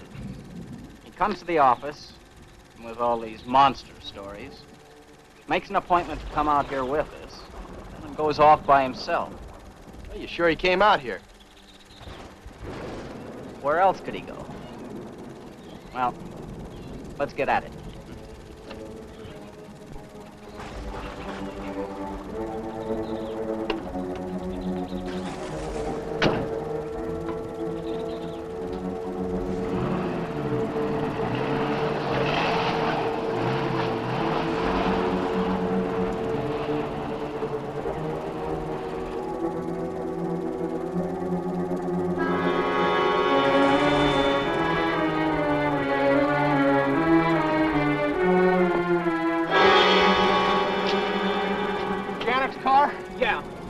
Not a trace of her.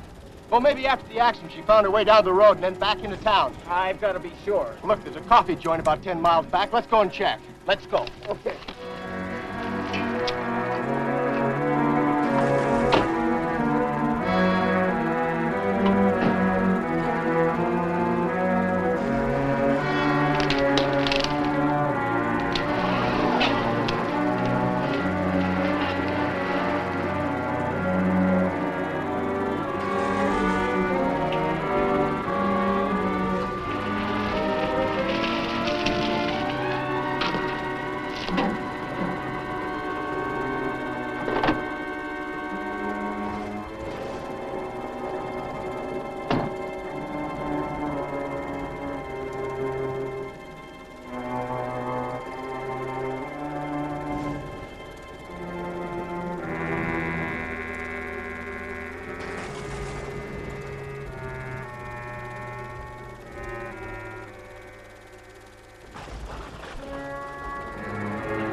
Where did you find her car? Not a sign of her? Where's Strowski? I told you not to let him out of your sight. Right, Captain. I don't like the looks of things. Well, get back to Strowski. I'll get word to you later. Yeah. You look worried, Dick. No.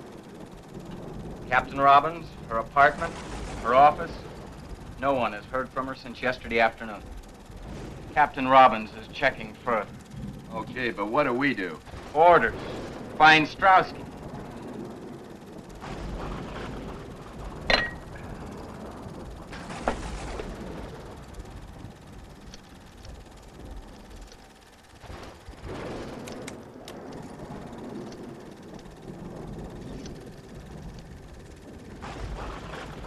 Get me the city desk. Hello, Jim. Yeah, about the Lawton girl. He just called me, too. Who saw her last around your office?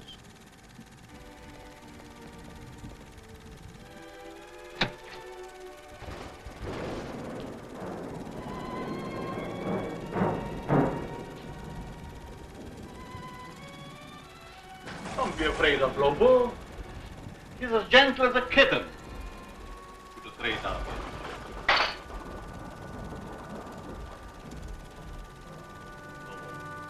That is all. Get out.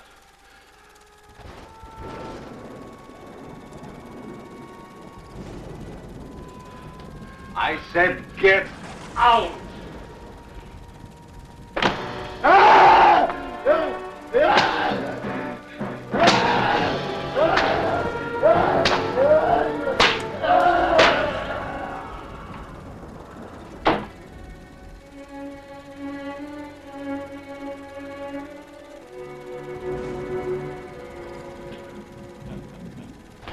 That is all. Now come, my dear. Some cream or sugar? You didn't have your breakfast yet. Now it's past noon. Must be hungry. What happened to me? Your automobile. An accident. Lobo brought you here. To me. What is this place and who are you? Don't you remember I told you last night? Did you tell me? Yes. I'm Dr. Eric Vornov. The old Willows place. Yes. How did you know? I checked our real estate files. A Dr. Eric Vornov bought the Willows place in November of 1948. You are a newspaper reporter, huh? Yes. My name seems to mean much to you. Well, actually, it wasn't your name I was interested in. Through the mysteries of Lake Marsh and the Willows place being right on the lake, I looked in the files to see what happened to it. Your name was there as a purchaser.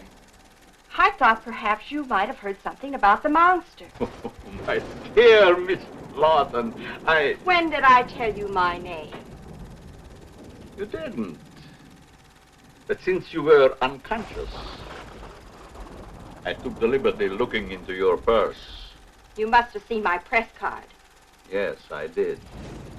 Since you knew the answers already, why the third degree, and who or what was that monster? Oh, he's quite human. I discovered him in the wilderness of Tibet. He has been quite useful to me at times.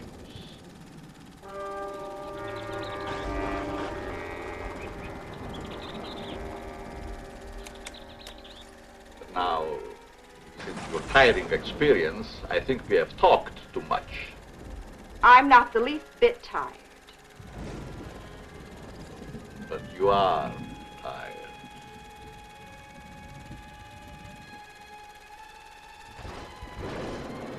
You are so tired. Strange. But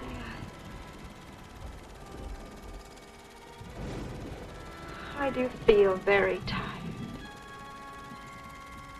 Yes. Very tired. Very tired.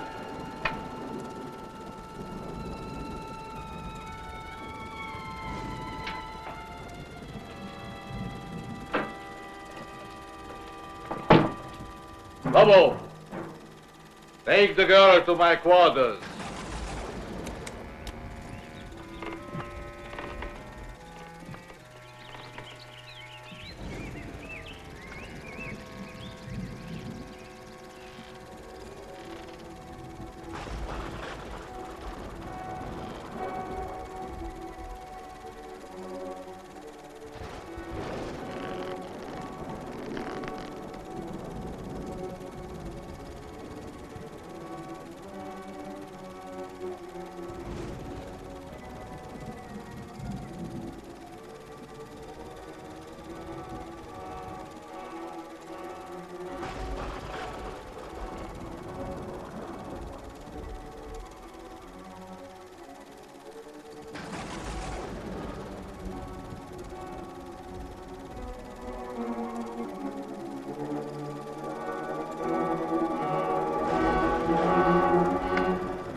Dear Professor Strauss. Well, been a very long time. Voronov, it is you. You can see. In Paris, I missed you by a month. In London, a week. At Agnes, by only 1 day. The monster of Lake Marsh sounded again like you. Why that sudden interest in me, Professor Strauss? Your experiments in atomic energy, of course.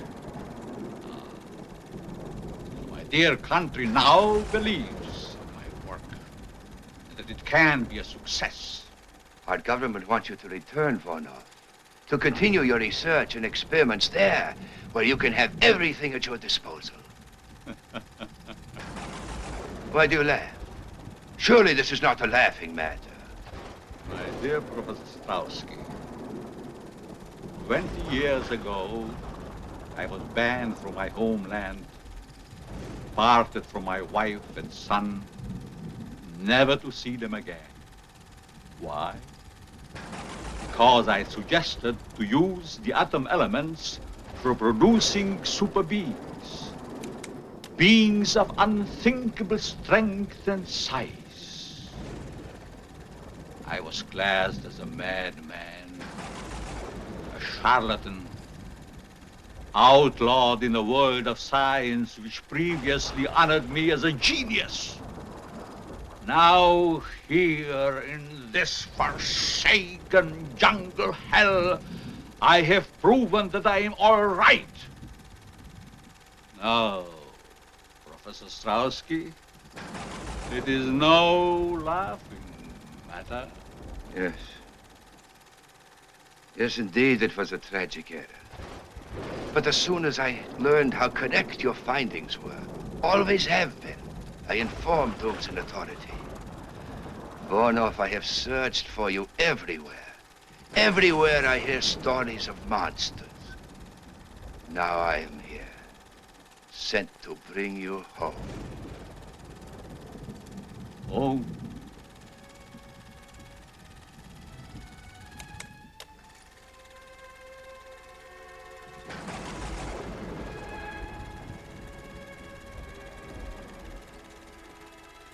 I have no home. Hunted, despised, living like an animal. The jungle is my home. That I will show the world that I can be its master. I will perfect my own race of people. A race of atomic supermen which will conquer the world. Yes. Yes, of course. A truly great master race, such as I convinced my superiors only you could create. One with which our government can rule the world without debate. You misunderstand me, Strauski. I don't intend to return home. My plans are for myself. Are you mad, Voronov? One is always considered mad. One discovers something that others cannot grasp.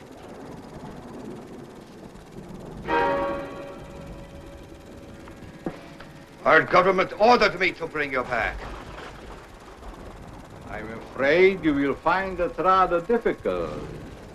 You see, Voronov, I did not come alone. Neither did I, my dear Strauski. Bring him along, Lobo.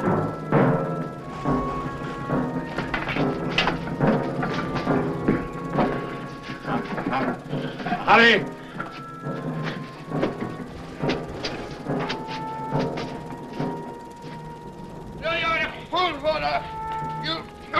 You may kill me, but others will come. Silence. You'll never get away with it, Bob. Bob, no! No! No!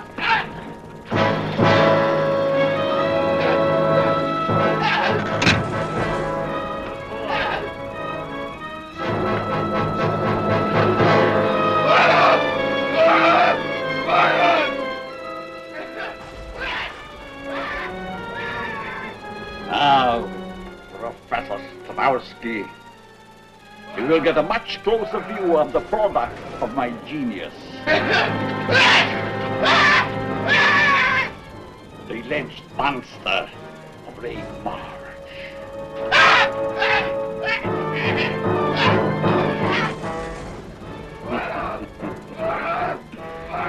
Your country offers fame and fortune for my return, but my price is so much more great.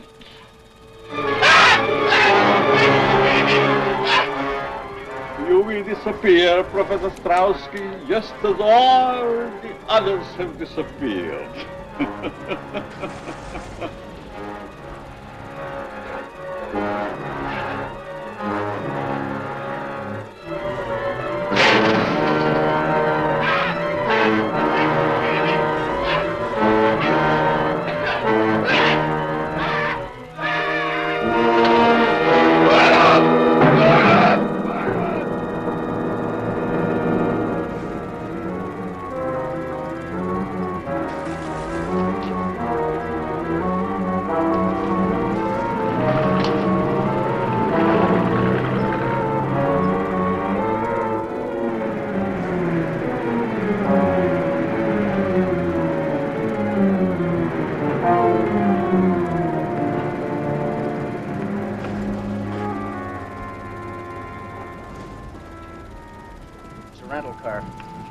Strauski used? I'd make book it is. It's getting dark now. You take the car and go down to the beach. I'll go through the swamp to the old Willows place. Okay. Oh, here. Better take this with you. Right. Oh, Marty. Yeah? If you see anything suspicious, you know where I am. Trouble is, everything in this swamp is suspicious.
What can I do for you, sir?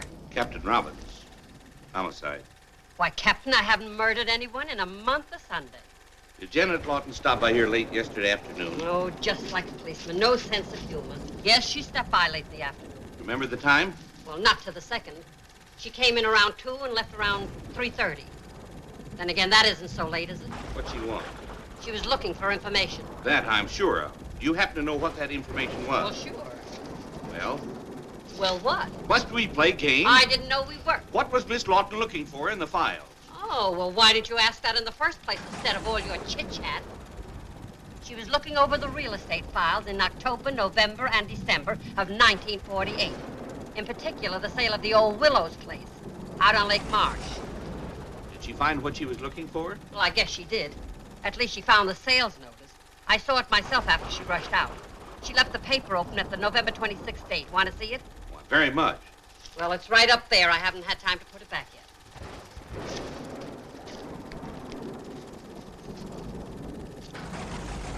Yeah, Dr. Eric Varnoff. Give me all you have on it. I'll hang on.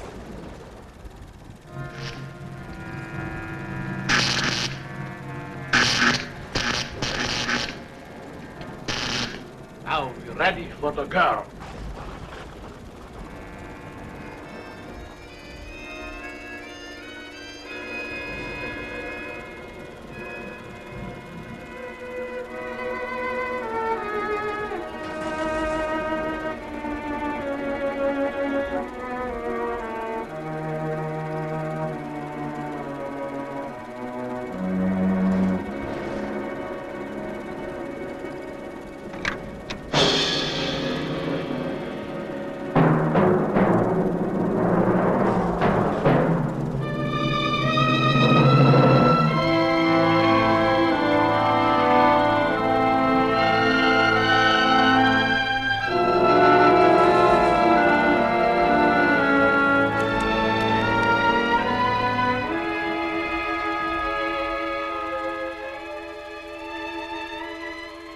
Here.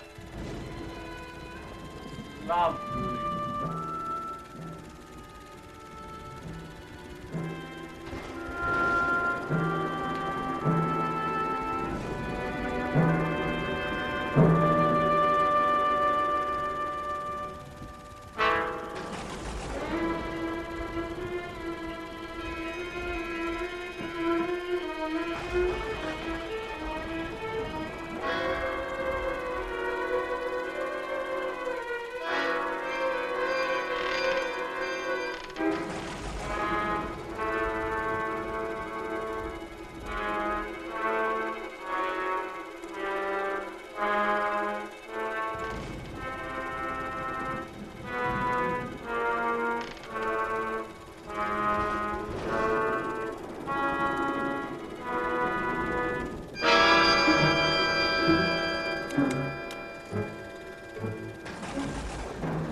Drag her to the table.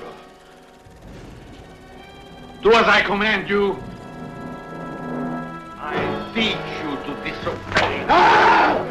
You will obey. Get her in. Get her in. I command you.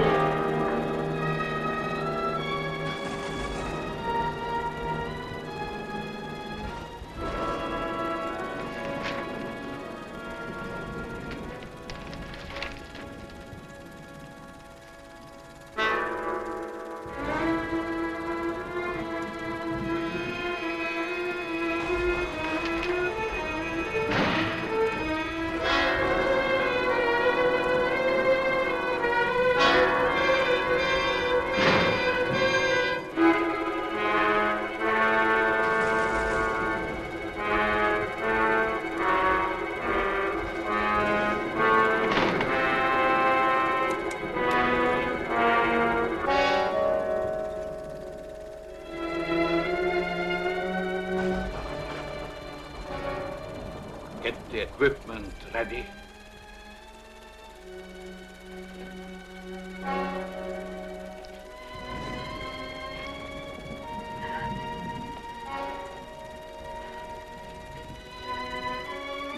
Hurt just for a moment. Then you will emerge a woman of super strength and beauty. The bride of the atom. You're insane. My paper knows where I am. You can't hurt me. Get away with it. As soon as my experiments are completed, no one can ever touch me. I will make the law. Either way, whether I succeed or fail, it will not hurt you very long. Let me go! Let me go! You heard what you said. Who are you? For one thing, the police. Now turn her loose and make it fast. You have the advantage for the moment. Stop talking and turn her loose. Say,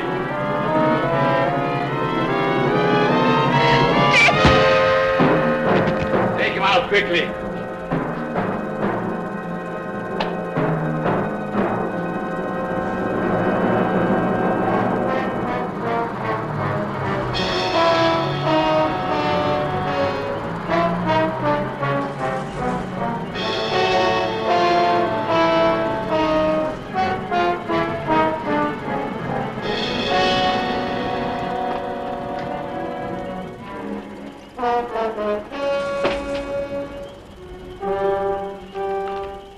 Where's Lieutenant Craig? We found Strotsky's car down the road. Lieutenant took off through the swamp, sent me down here to the beach to wait for him. Where was he heading? Old Willow's place.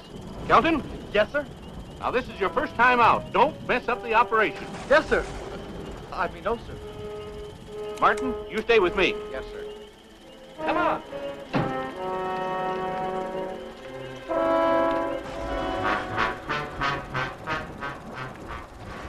I'm sure my experiments on the young lady will interest you. I'll live to see you hang. There are much more important things to attend.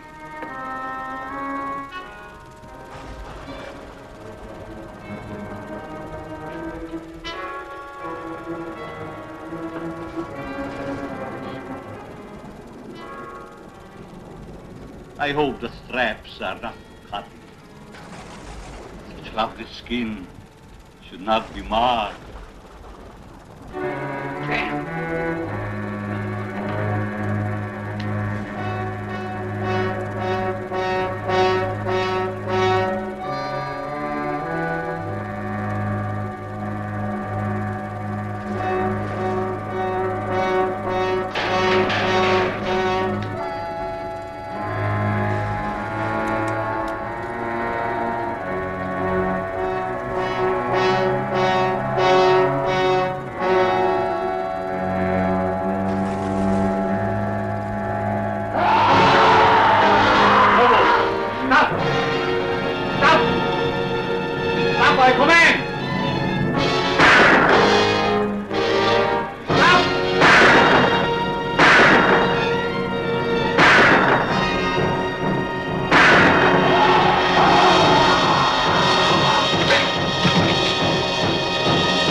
Jan, get me the gun.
gotta stop him. You can't. He'll kill you. He will anyway.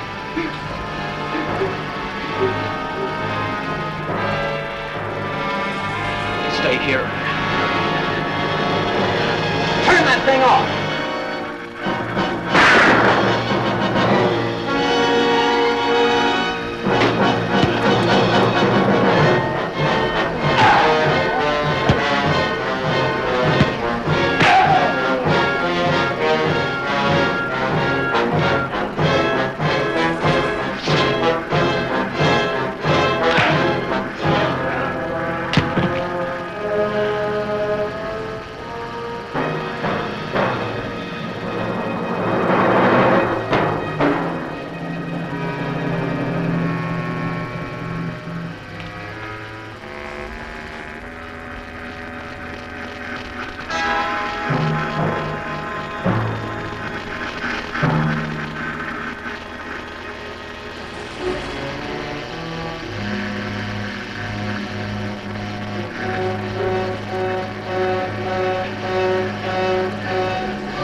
Kelton, you station yourself here.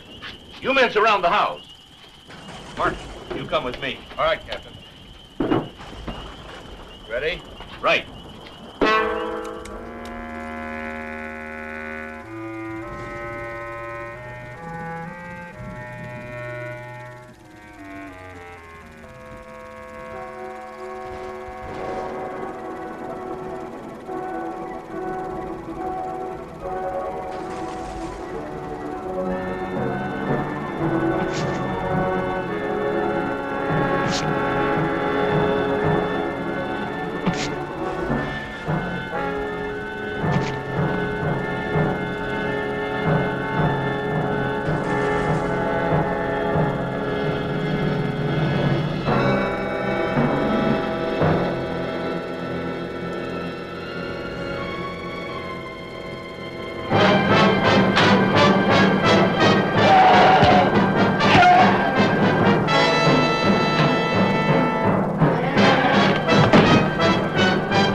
on fire. Let's get out of here before we get roasted.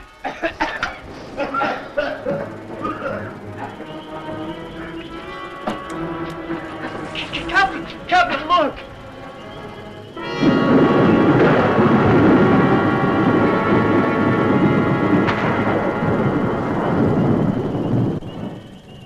suppose that was? Well, whatever it is, get it. Oh, wait a minute. Here comes Dick.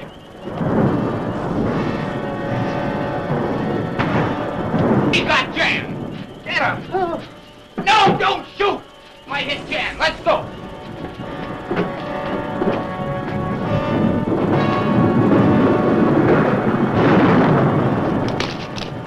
Marty, Joe, give me a gun. Here you go, boy.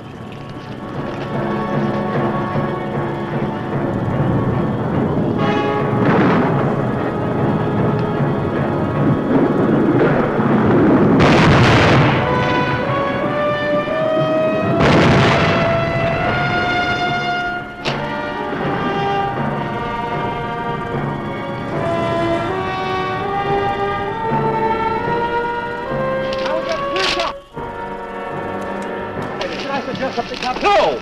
Now get on up over that ledge. Get up over on top of him. That's what I was going to suggest. Oh, stop the chatter and get in action. Yes, sir.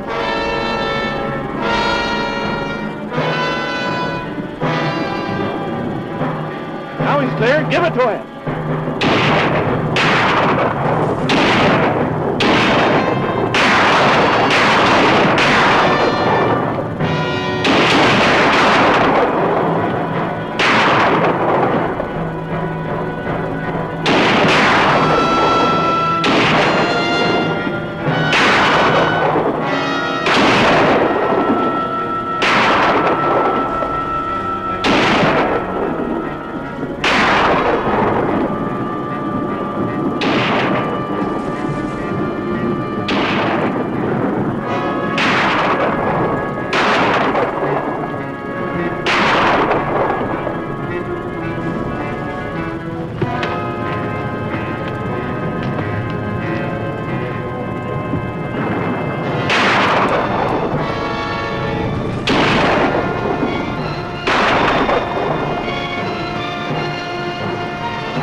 Tempered in God's domain.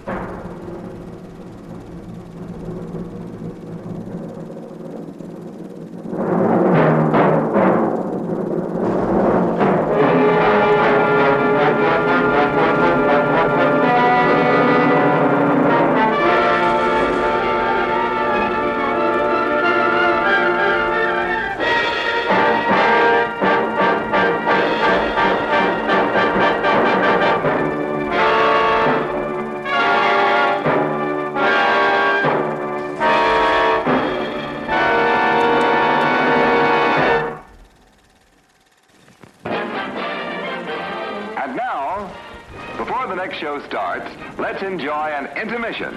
You'll find our snack bar chock full of good things to eat and drink.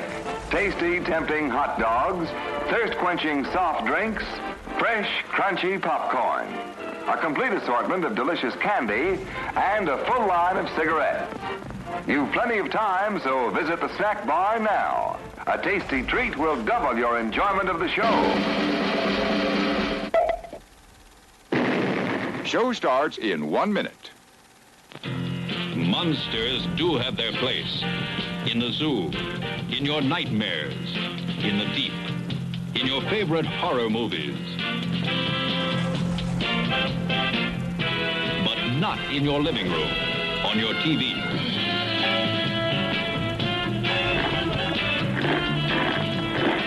Don't let pay TV be the monster in your living room. Pay TV and cable TV companies are seeking the right to charge you for the very programs you now get free.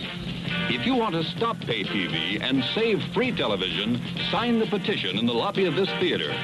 Let your lawmakers know how you feel in the fight against pay TV and cable TV.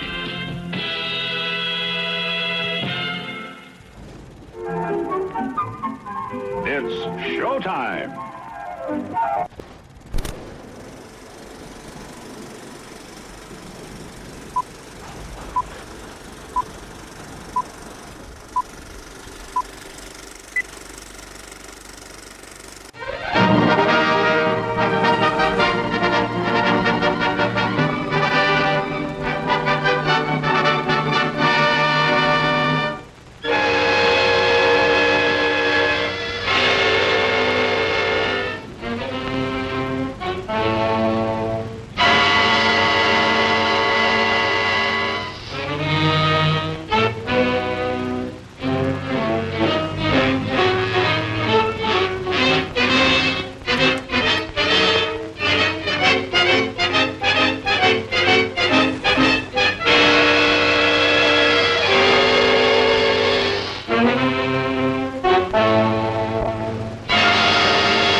You go outside and see that everything's locked up tonight. All right, Mr. Bradford.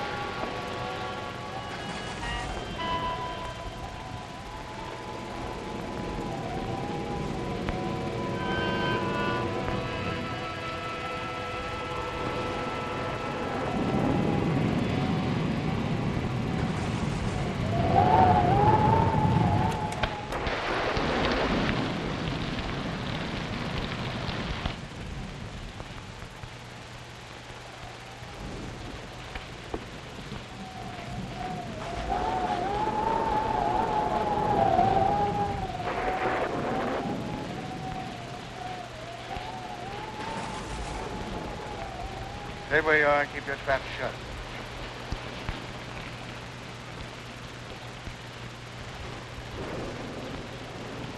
So, Whitey, I thought you had 10 more years to serve. Yeah. But I was so anxious to get square with you that I busted out. I could have knocked you off when I first come in, but I had to face the judge when he handed me my rap, and I want you to do the same. You're crazy. Maybe stir crazy.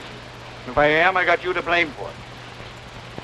I've been laying up there in a pen while the Black Raven's been doing pretty good for himself. We were partners when the dough was rolling in, but when the law cracks down, you don't know me from a yellow dog. All of a sudden, you got too smart to take orders. When I saw what was coming, I protected myself. Why should I get in the jam? Because you were a fool. That's your story. It's the way it looks from where I stand. You double-crossed me so you could grab the works. You could be wrong about that. Yes. And I could be right.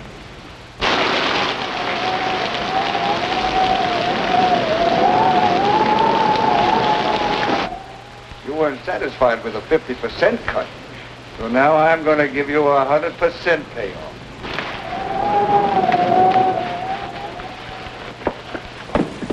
Andy, come here, quick! All right, go easy, man. Don't break his neck. Oh, I wanted to make sure I had him. No doubt about that. He don't know his own strength. We'll take him to my room. Bring him along. Put him in that chair.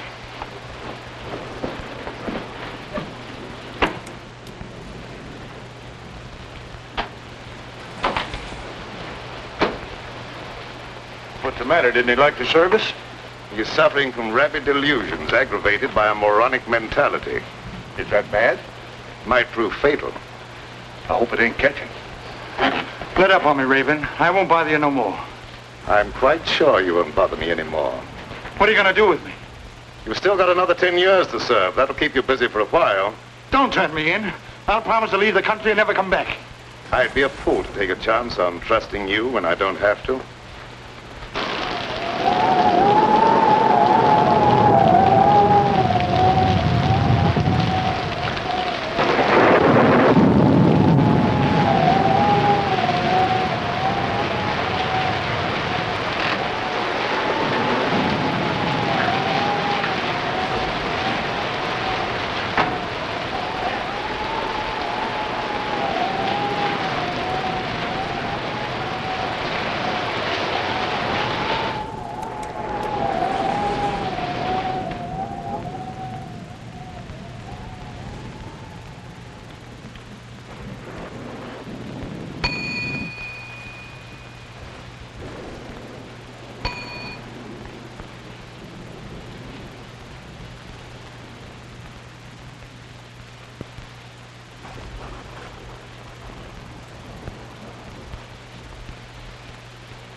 I'm told you can slip a hot guy across the Canadian border.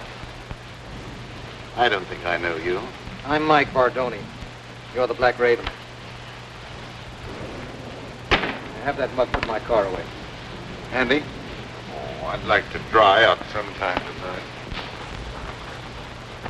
Maybe you'd like to see today's paper.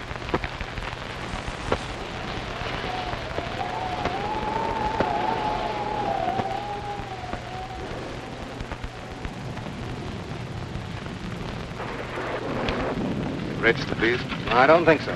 I'm in a hurry to get across the border. It's liable to rain all night. You may as well be comfortable. Well, maybe I'd better.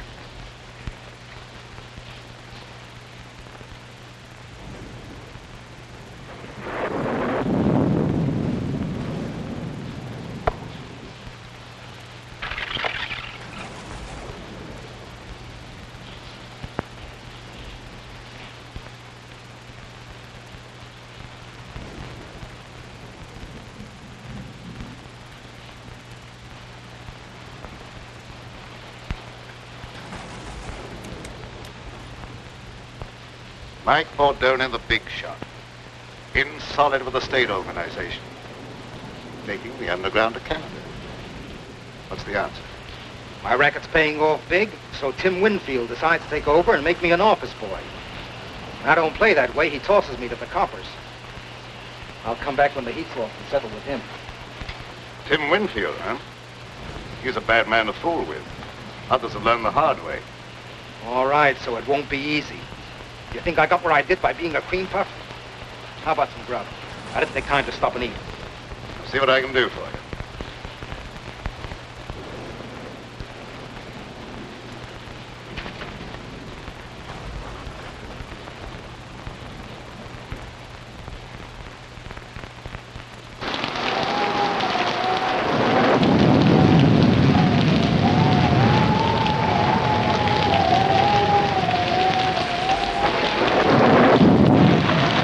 Listen, buddy, the bridge is washed out. You'll have to turn back. Oh, dear, are you sure I can't get through?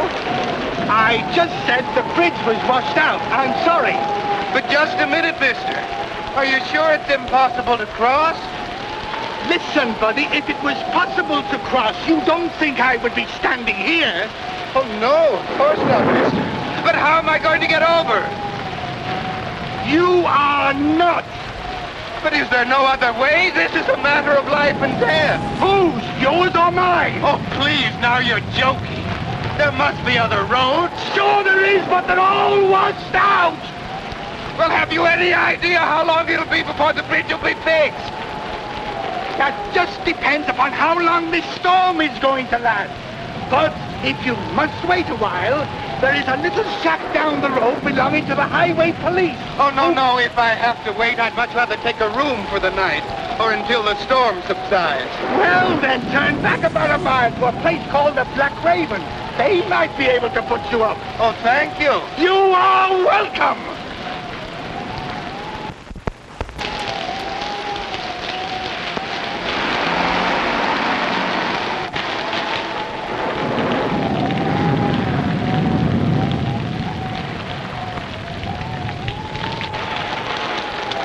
The bridge has been washed out. You'll have to turn back.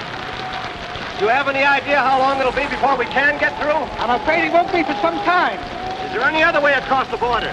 No, sir. All the other bridges have been washed out, too. Do you know of any place around here that we can stay until the storm blows over? Yeah, a mile back down the road is a place called the Black Raven.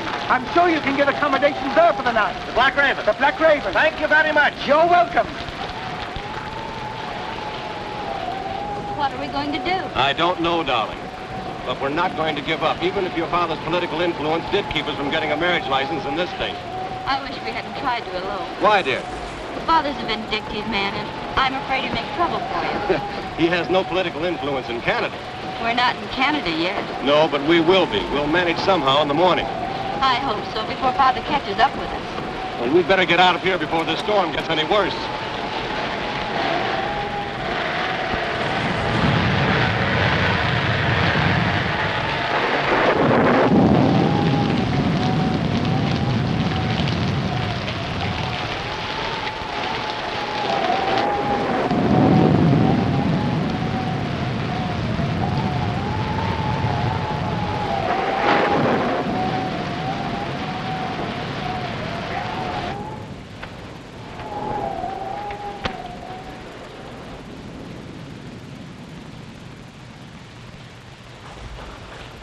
I beg your pardon.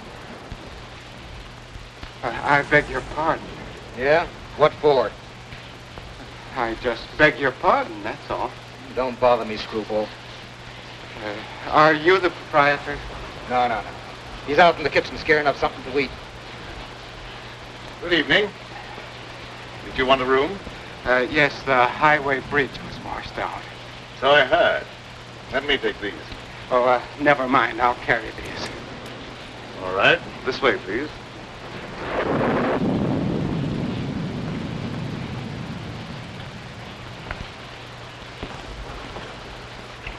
Your register, please.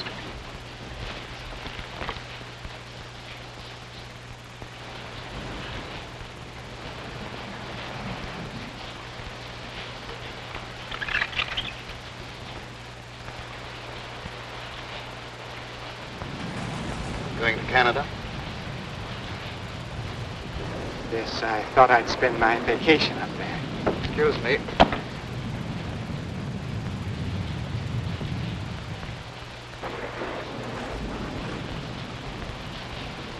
Why don't you watch what you're doing? Sorry, pal. I hope I didn't break your bottle of cologne. I'll show you up your room.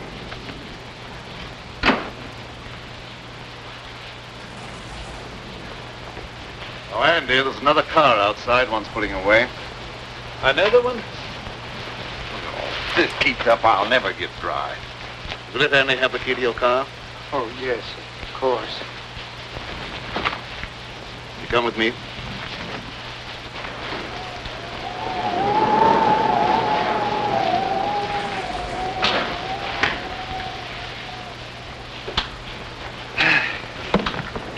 Nasty weather for traveling. I'd consider that an understatement. The bridge is washed out, you know.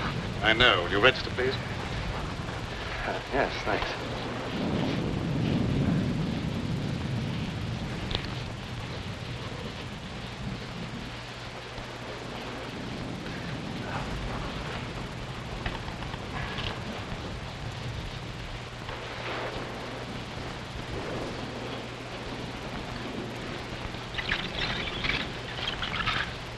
Miss Winfield.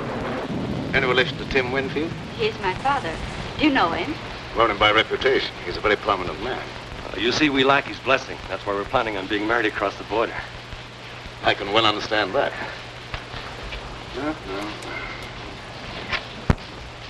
I may as well take you all up at the same time. Fine. Oh, would you pardon me for just a moment?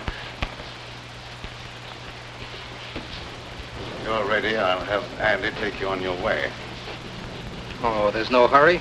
I'll stick around for a while. I like it here. Suit yourself. I'm sorry. This way, please.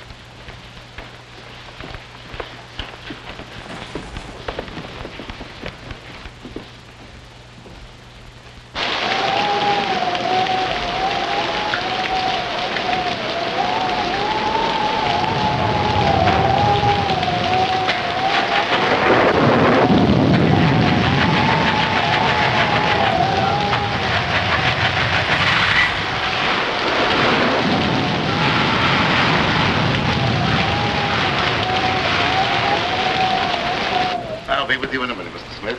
Thank you.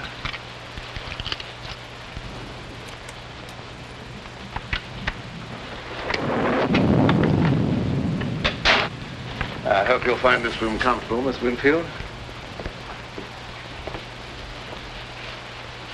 It's very nice, thank you. I can give you a room across the hall, Mr. Bentley. Well, that'll be fine, thank you. I'll be with you in just a minute. I'm terribly afraid. Now, everything's going to be all right, darling. We'll cross the border and be married in spite of Mr. Winfield and all his henchmen.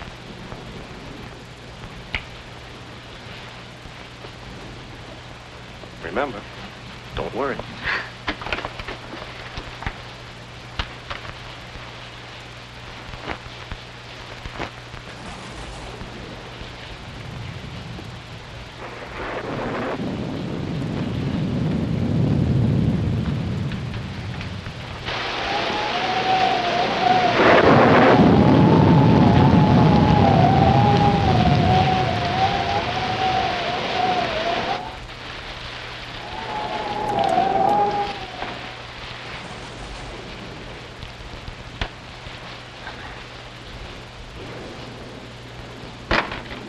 Thanks for following me up here, Tim. I didn't follow you. What you do means nothing to me. I wouldn't be surprised if you changed your mind about that. I don't like to be kicked around. You outgrow your hat, Mike. There's no one the organization can't get along without. I'm glad to hear that, because they may have to get along without you. Well, seldom I had such a distinguished guest as Mr. Winfield. You know me? I've had business with you, indirectly. You seem to have gotten wet. Yeah, my car went into the ditch. Had to walk half a mile or so. Oh, that's too bad. Put on this robe of mine, why don't you, while your coat dries? Thanks. That may help me from catching cold.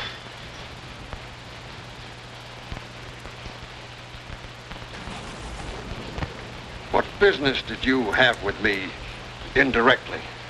I don't think you'll be interested in talking about that now. Excuse me while I get a jacket for myself.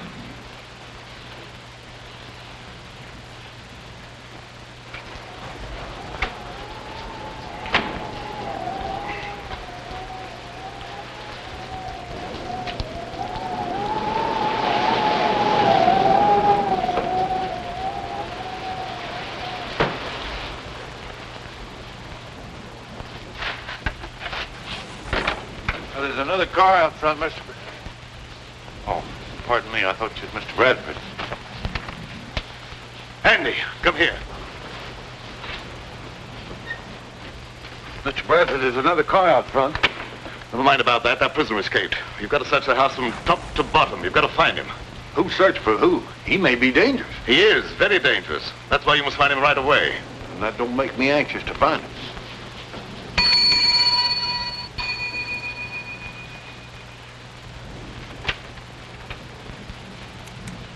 Where's Bentley? I've been trying to catch up with him. I don't give information about my guests. You know who I am. You better cooperate with me if you hope to stay in business.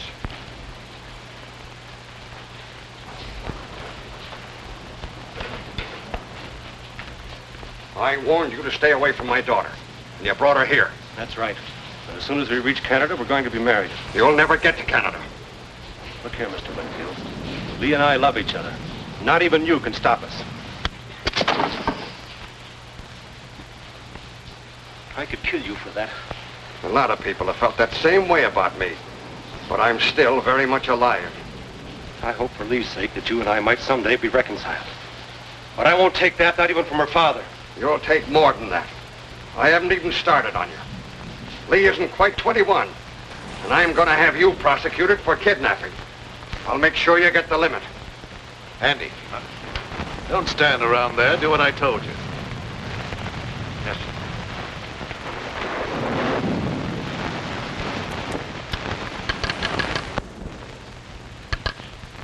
Connect me with the headquarters of the state police. That's what I said, the state police.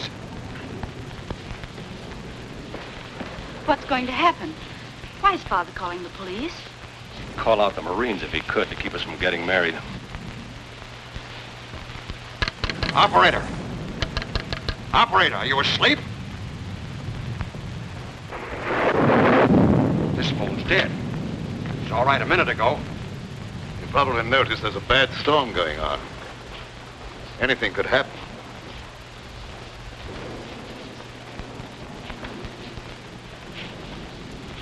Once more, I forbid you to marry this fellow, and I expect to be obeyed.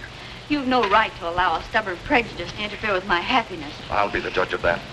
We'll go to your room, and you'll stay there till I can take you home. You were a fool to think you could put anything over on me. We'll see.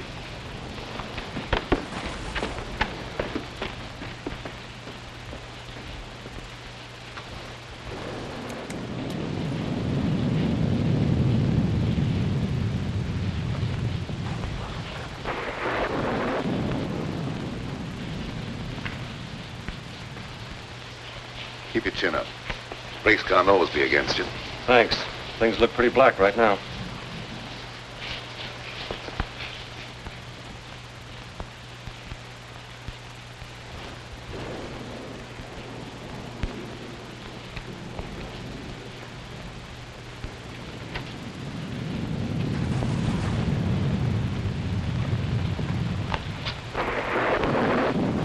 You dislike Alan because he had the courage to oppose you in politics. I dislike him.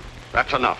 Why should you care who I marry? You've never shown much affection for me, and you can hardly expect me to show much love for a father I can't even respect. What do you mean by that? Don't you suppose I can understand the dirty politics that's kept you in power? Do you think I'm such a fool as not to know where you get your money? And I can also thank Bentley for turning you against your own father. He had nothing to do with it. I knew about you before I met him. Well, you better start to forget him, because you'll not see him anymore.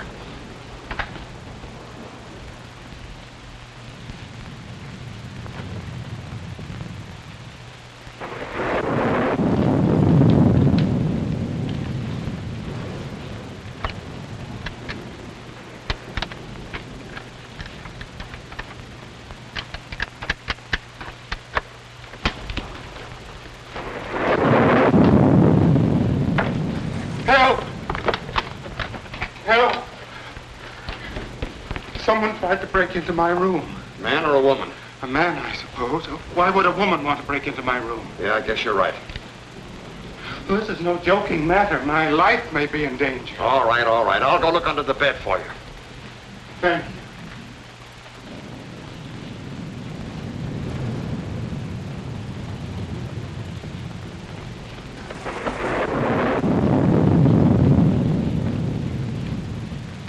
Everything's all right here. Someone tried to open that door.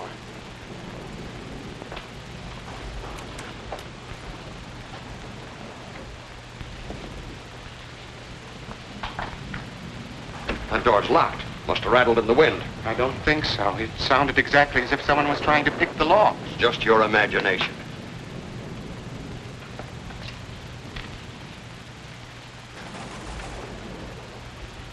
You look very familiar to me. Where have I seen you before? I'm sure we've never met before. I suppose I remind you of someone else. I never forget a face. Something about you is impressed in my memory. Maybe it's the decorations.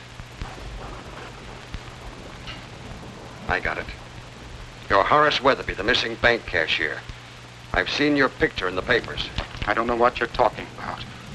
How much did you get away with? I didn't get away with anything. I'm on my vacation, and I have a right to go where I like and do what I please. How much did you get away with? I could find out for myself by opening that satchel. No, wait a minute. I'll tell you. $50,000. That's far from being peanuts. You better turn that money over to me. No, I won't. This is my last and only chance to live, and I won't give it up. All my life, I've been nothing but an animated dadding machine. I wasn't supposed to have any feelings or emotions. They just wound me up once a week with that little salary check that was supposed to make me tick until the next Saturday. And traveling back and forth to work in that crowded subway with its smell of sweat and garlic, all I could think of was fresh air and the out of doors. I never planned to embezzle any money, but the chance just came one day, and I took it. That money goes back where it belongs. I can't give it back now that I've gone this far. I've no desire to see you sent to prison. If I take that money back, you're free to do what you like. It's that or stand trial for embezzlement.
They jumped me from behind.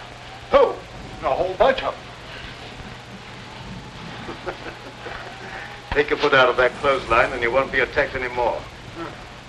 Oh. Well, it could have been a fellow that tried to kill you. How was I to know? You want the back stairs. I'm going to look around here for a while and I'll meet you on the second floor.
might be a good idea if you were to keep out of sight for a while.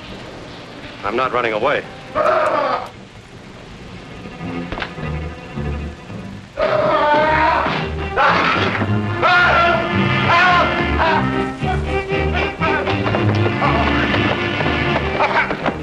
I found the dead man. I blame your stepdaughter.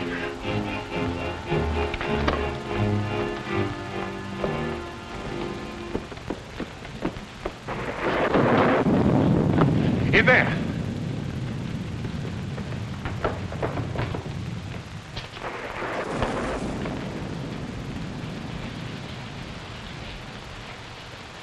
He's dead.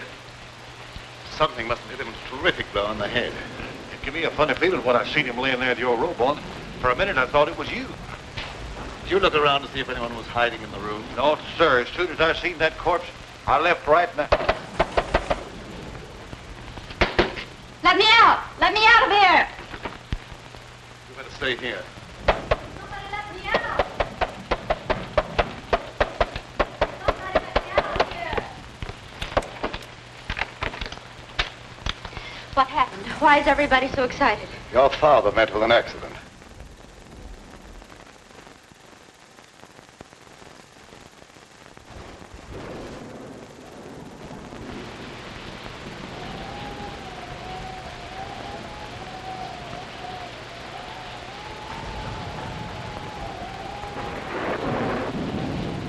You don't think that I... Oh, no. No, you couldn't have.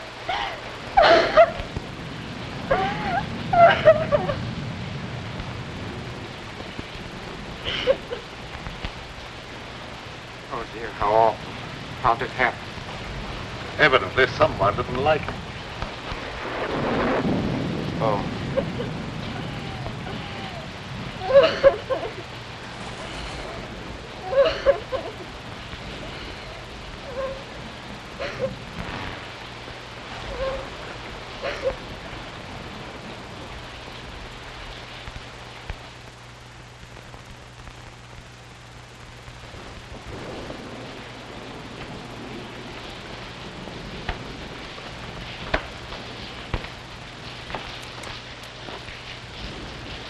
There's nobody upstairs.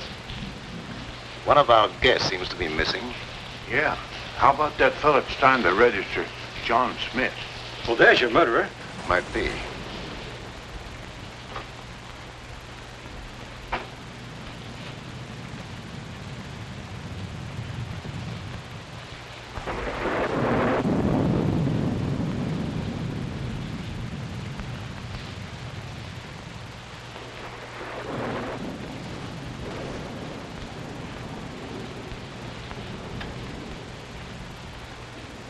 Go and see if any of the cars are missing and make sure that none leave.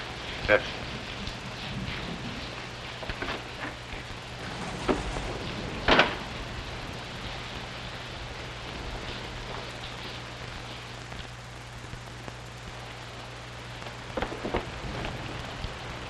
Come on in and shut the door.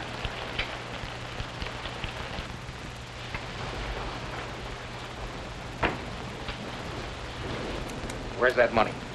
Is that the $64 question? Quit stalling. That little shrimp had 50 grand in his satchel, and Winfield took it away from him.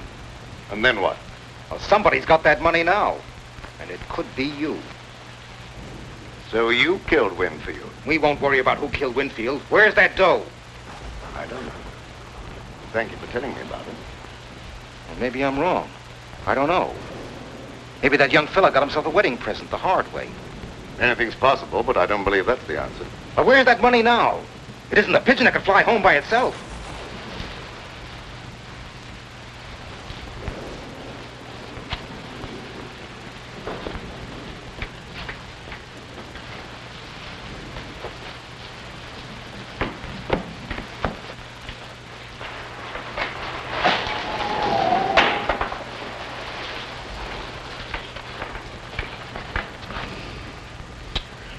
It's a wonder they wouldn't keep that cellar door locked before somebody breaks their neck.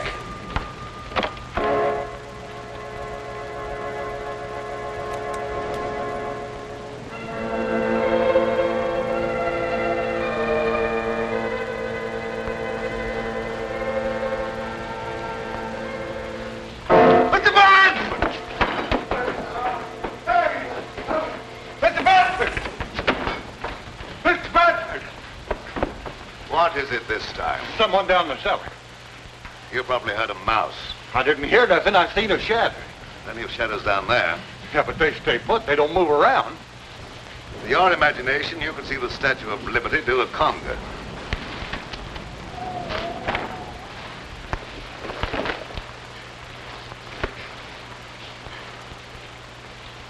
Hi, hello, Sheriff. What brings you out on a night like this? Phone operator said someone from here was trying to call the state police, and the phone went dead. That's right, but he won't need them now. Oh, why not? Because he's like the phone. Dead. Yeah. Died kind of sudden, didn't he? I think he was murdered. Murdered? Well, you act like that's nothing to get excited about? Where's the body? I'd have to go upstairs. All right, lead the way. Don't any of you leave this room.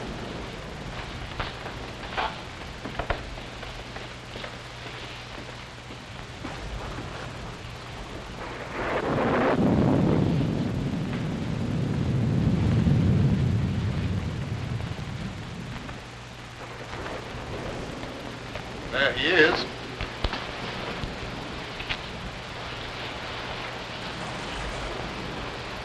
Who is it?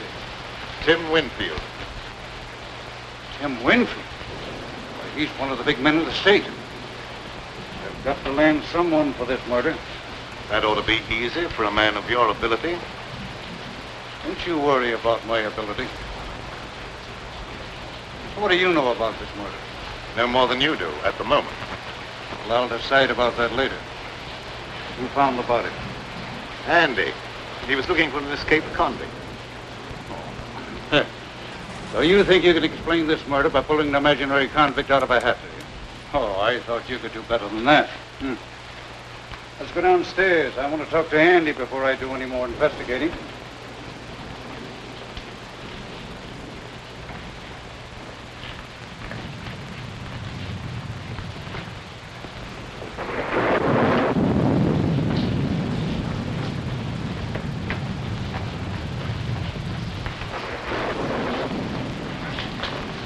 Did you find the body, Andy? Uh-huh. You sure he was dead when you found him? Well, he didn't say whether he was or not, and I didn't stop to ask no questions. Hey, you ain't thinking maybe I done it. Never mind what I'm thinking. You answer my question. Well, I didn't have no reason to kill nobody, but he did, to keep himself from being arrested for kidnapping. They had a fight right here in this here room, and I heard him say he could kill the other fella. So you had a fight with the court, huh? My father objected to Alan and I being married. That was all. Let him answer my question. And I'm warning you, whatever you say can be used against you. Where were you when the murder was committed? Right here in this room. Who was with you? No one. I was alone. Well, that's not much of an alibi. And the corpse was trying to call the state police to have you arrested for kidnapping. Well, you can't beat that for a motive.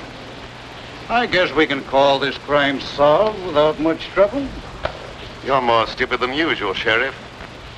That boy isn't a murderer. Maybe you're mixed up in this, too. I've had my suspicion about your business here at the tavern for a long while. Yes, I noticed that. It's been very amusing. Yeah, well, maybe it won't be so funny one of these days. You come with me while I finish looking around upstairs. You better stay here, then. No, I'm going with you. Don't stand there and argue. Come on.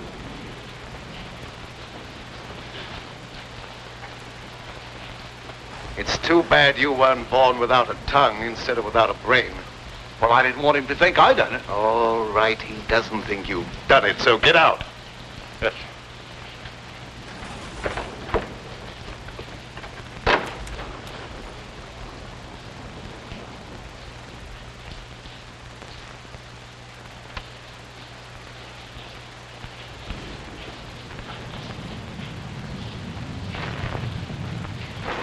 You're not planning on having John Law get me out of your way, are you? You're not in my way. I'm not going to have that boy take a rap for a murder he didn't commit. Oh, the Raven's turned soft all of a sudden. He just wants to get the kid out of the jam. He's not a bit interested in the 50 grand. Believe it or not, that's the way it is. I don't believe it. That dough's around here someplace and nobody elbows me out of the way.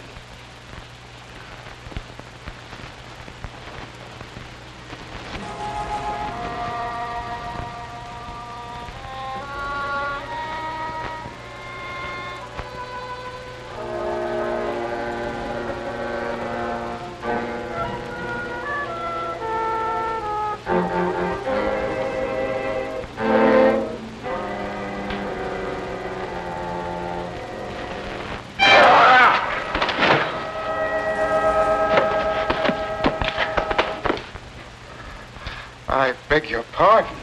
What's the idea of pushing me down the stairs?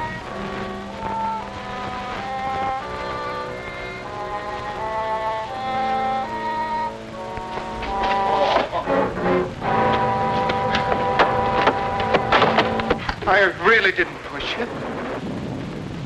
Maybe it was an accident. What do you want anyhow? You have the keys to my car. Will you give them to me, please? No. Mr. Bradford says no one's to leave here. But the sheriff has the murderer. There's no longer any need for the rest of us to remain. Mr. Bradford says no one leaves, and no one leaves till he tells me different. But I'm afraid to stay here. I know there's going to be more violence, and my nerves can't stand that sort of thing. Ain't no use arguing. If I can stand it, you can. Come on, get out. What did you hit him with? You'd better confess. It'll save me the trouble of looking for the murder weapon, and it'll be easier on you. I've nothing to confess. He couldn't do a thing like that, Sheriff. You must believe him. The lady, you've got to cooperate with the law or keep quiet. If you would allow anyone to cooperate, you might not make such a fool of yourself. When I want your advice, I'll ask for it. You're going to have my advice whether you want it or not. You're trying to pin a murder on the wrong man. You're so dead sure he's innocent, maybe you're guilty. Maybe I am. You don't know that I'm not. Are you confessing to the murder? Certainly not. I'm merely trying to point out that you don't know who's guilty. You're just trying to confuse me, that's all. He's guilty, and I'll have no trouble to convict him. Come on, get in there. You know better than I am. No, you stand.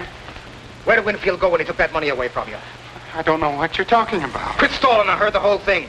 Maybe Winfield hid that money someplace. Where'd he go? I don't know. Hey, did you kill Winfield? Don't say a thing like that again. Somebody might think you meant it.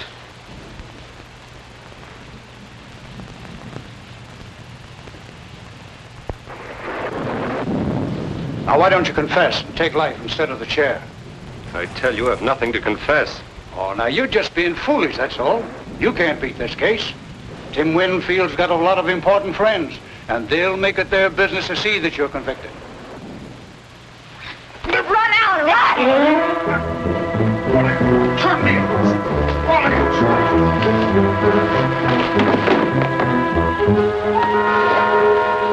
You've done that on purpose. I'm terribly sorry. I hope you didn't hurt yourself. Come here. Down.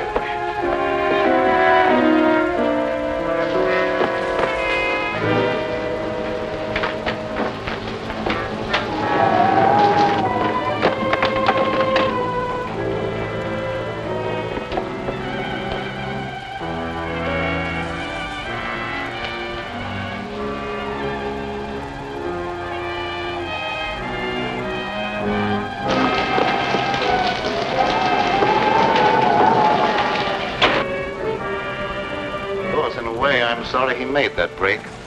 It makes it look worse for him. It's his only chance. That crooked political bunch would be only too glad to railroad him, to get him out of the way. Yes, that's true enough. We've got to find the murderer. You wait in your room till I see what can be done.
so, too. Guess it must have been the thunder. It wasn't thunder. I was standing by the window and I saw the gun flash. I'm afraid Alan's been hurt. Don't you be frightened. He had plenty of time to get away. He might have tried to come back on my account. Don't worry about something that probably never happened.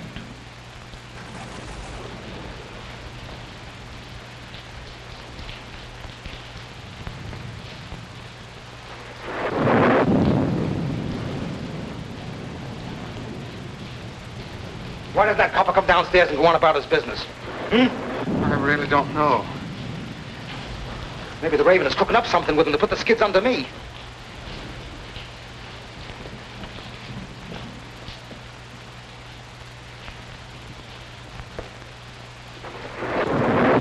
Mugs bother me. Maybe one of you knows where that money is. Anyway, I'm not giving you a chance to scram with that dough while my back's turned. But I assure you... Never mind about that. I'll see that you stay put. Come on, start moving.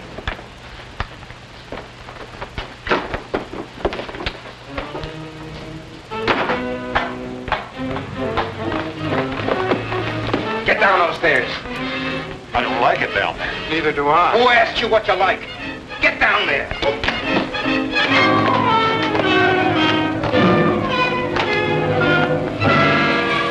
I guess that'll hold you.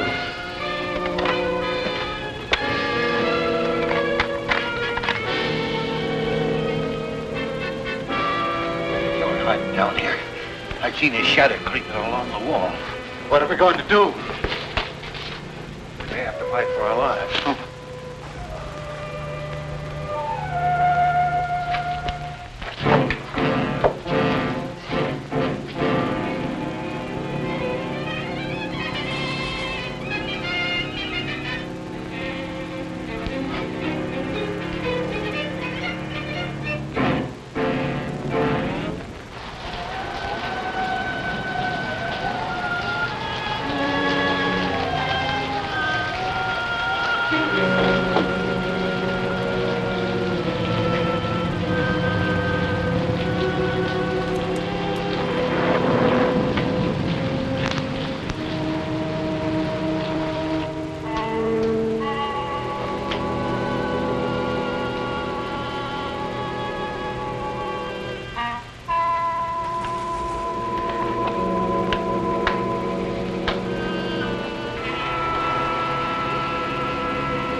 Where's that copper?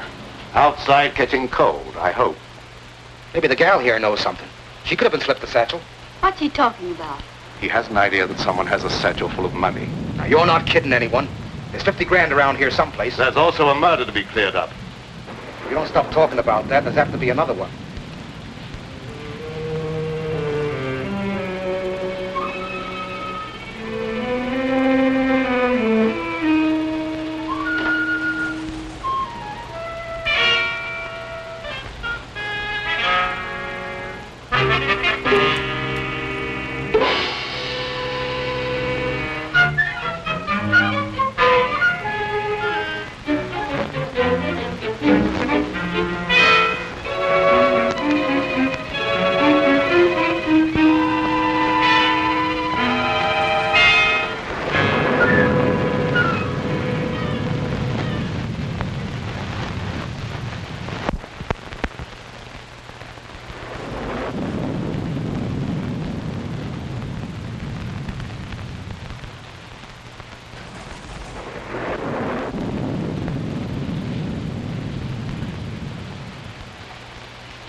Now you're quite satisfied, no money's here, perhaps you'll untie us. It's around here someplace, and you're going to stay right where you are until I find it. I've got the place to myself now. I can give it a real going over.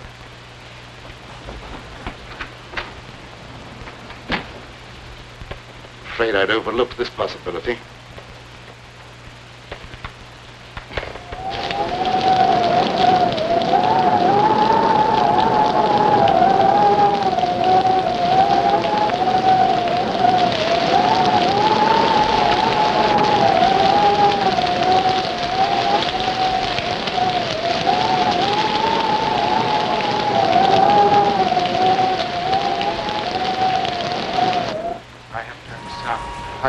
there's anybody else down here? Can't tell for sure. Well, it's all your fault. If you'd given me the keys to my car, I wouldn't be in this predicament. You've got to get me out of here. I'm going to find something to break down the door. Now let go! I'm not going to stay locked up here down there with a murder. Shut up or I'll bust you one. But I've got to get away from here or I'll go crazy. Look here. You're better off down here than you would be up there in the river.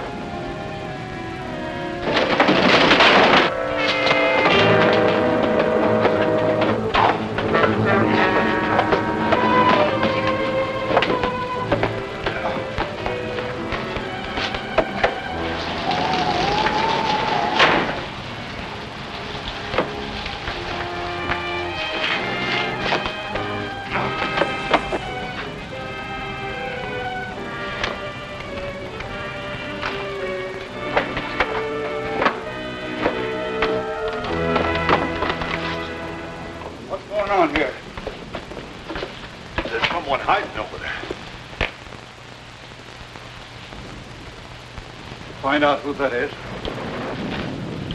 Come out with your hands up or I'll shoot.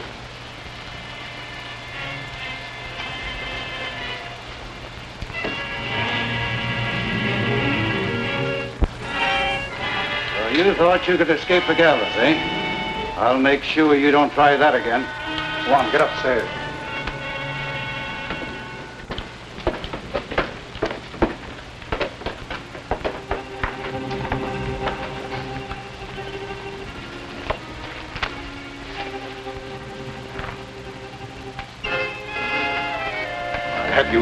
Free in a minute.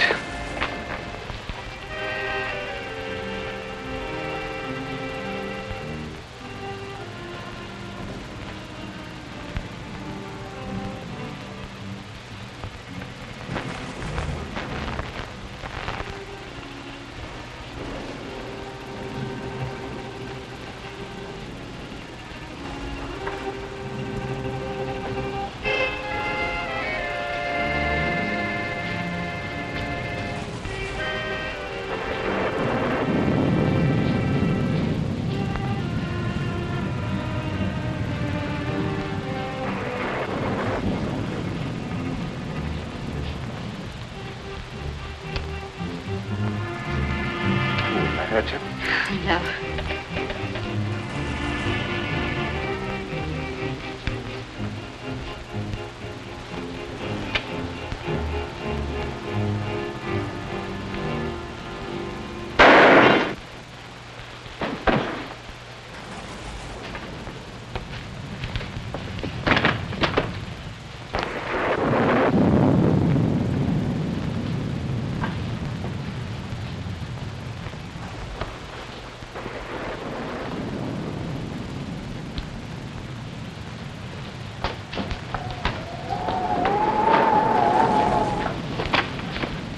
Where'd that shot come from? Did you fire that shot? I did not. Alan, are you hurt? No, darling. I wouldn't have been caught if it hadn't been for those two nitwits. Andy, you going about your work? Mr. Bradford, it wasn't my fault. I was locked down in the basement. I couldn't... Get out of here. Yeah.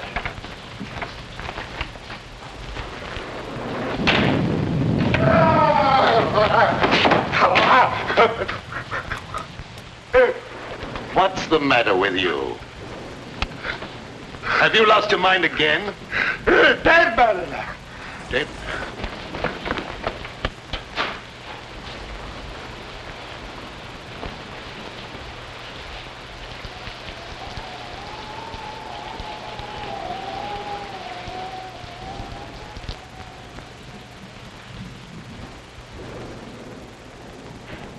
That bullet was meant for me. Well, there's another murder for you. Go ahead and solve it. Maybe you can pull something out of a hat.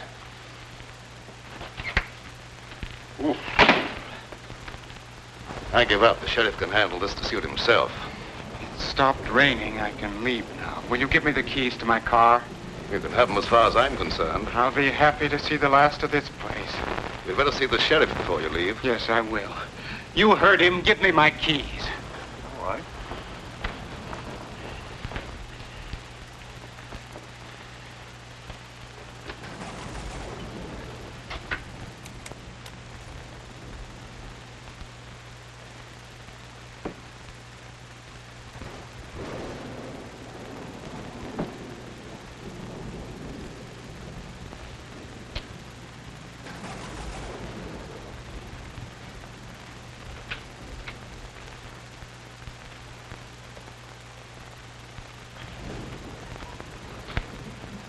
Now look here, Sheriff.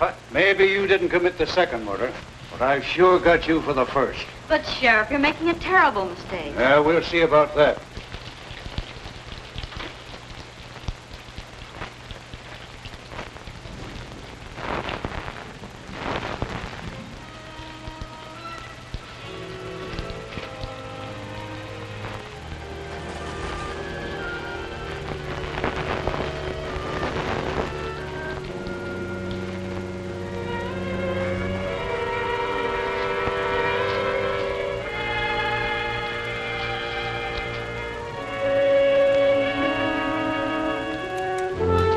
Just a minute, Mr. Weatherby.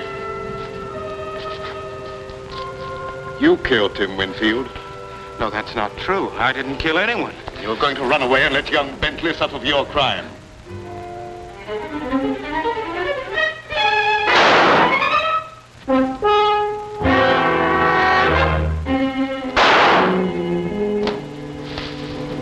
If that's another murder, I'm going screwy. Move over, Sheriff.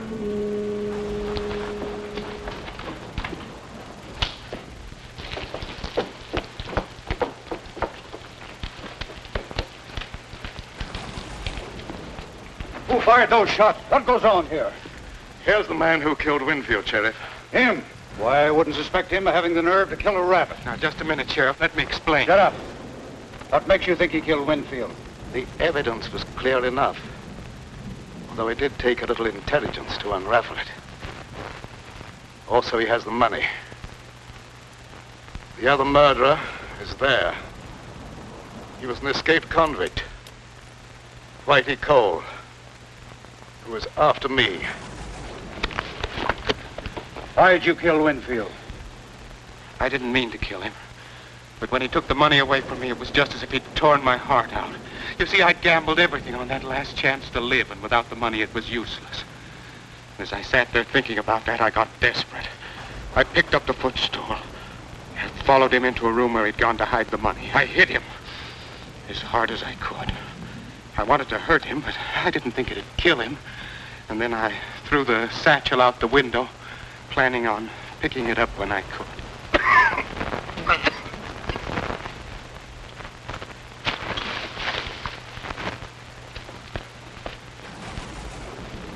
Mr. Bradford, you're hurt. I guess Whitey has paid off in full. Thanks, Mr. Bradford. I hope you'll both be very happy.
Please remember to replace the speaker on the post when you leave the theater.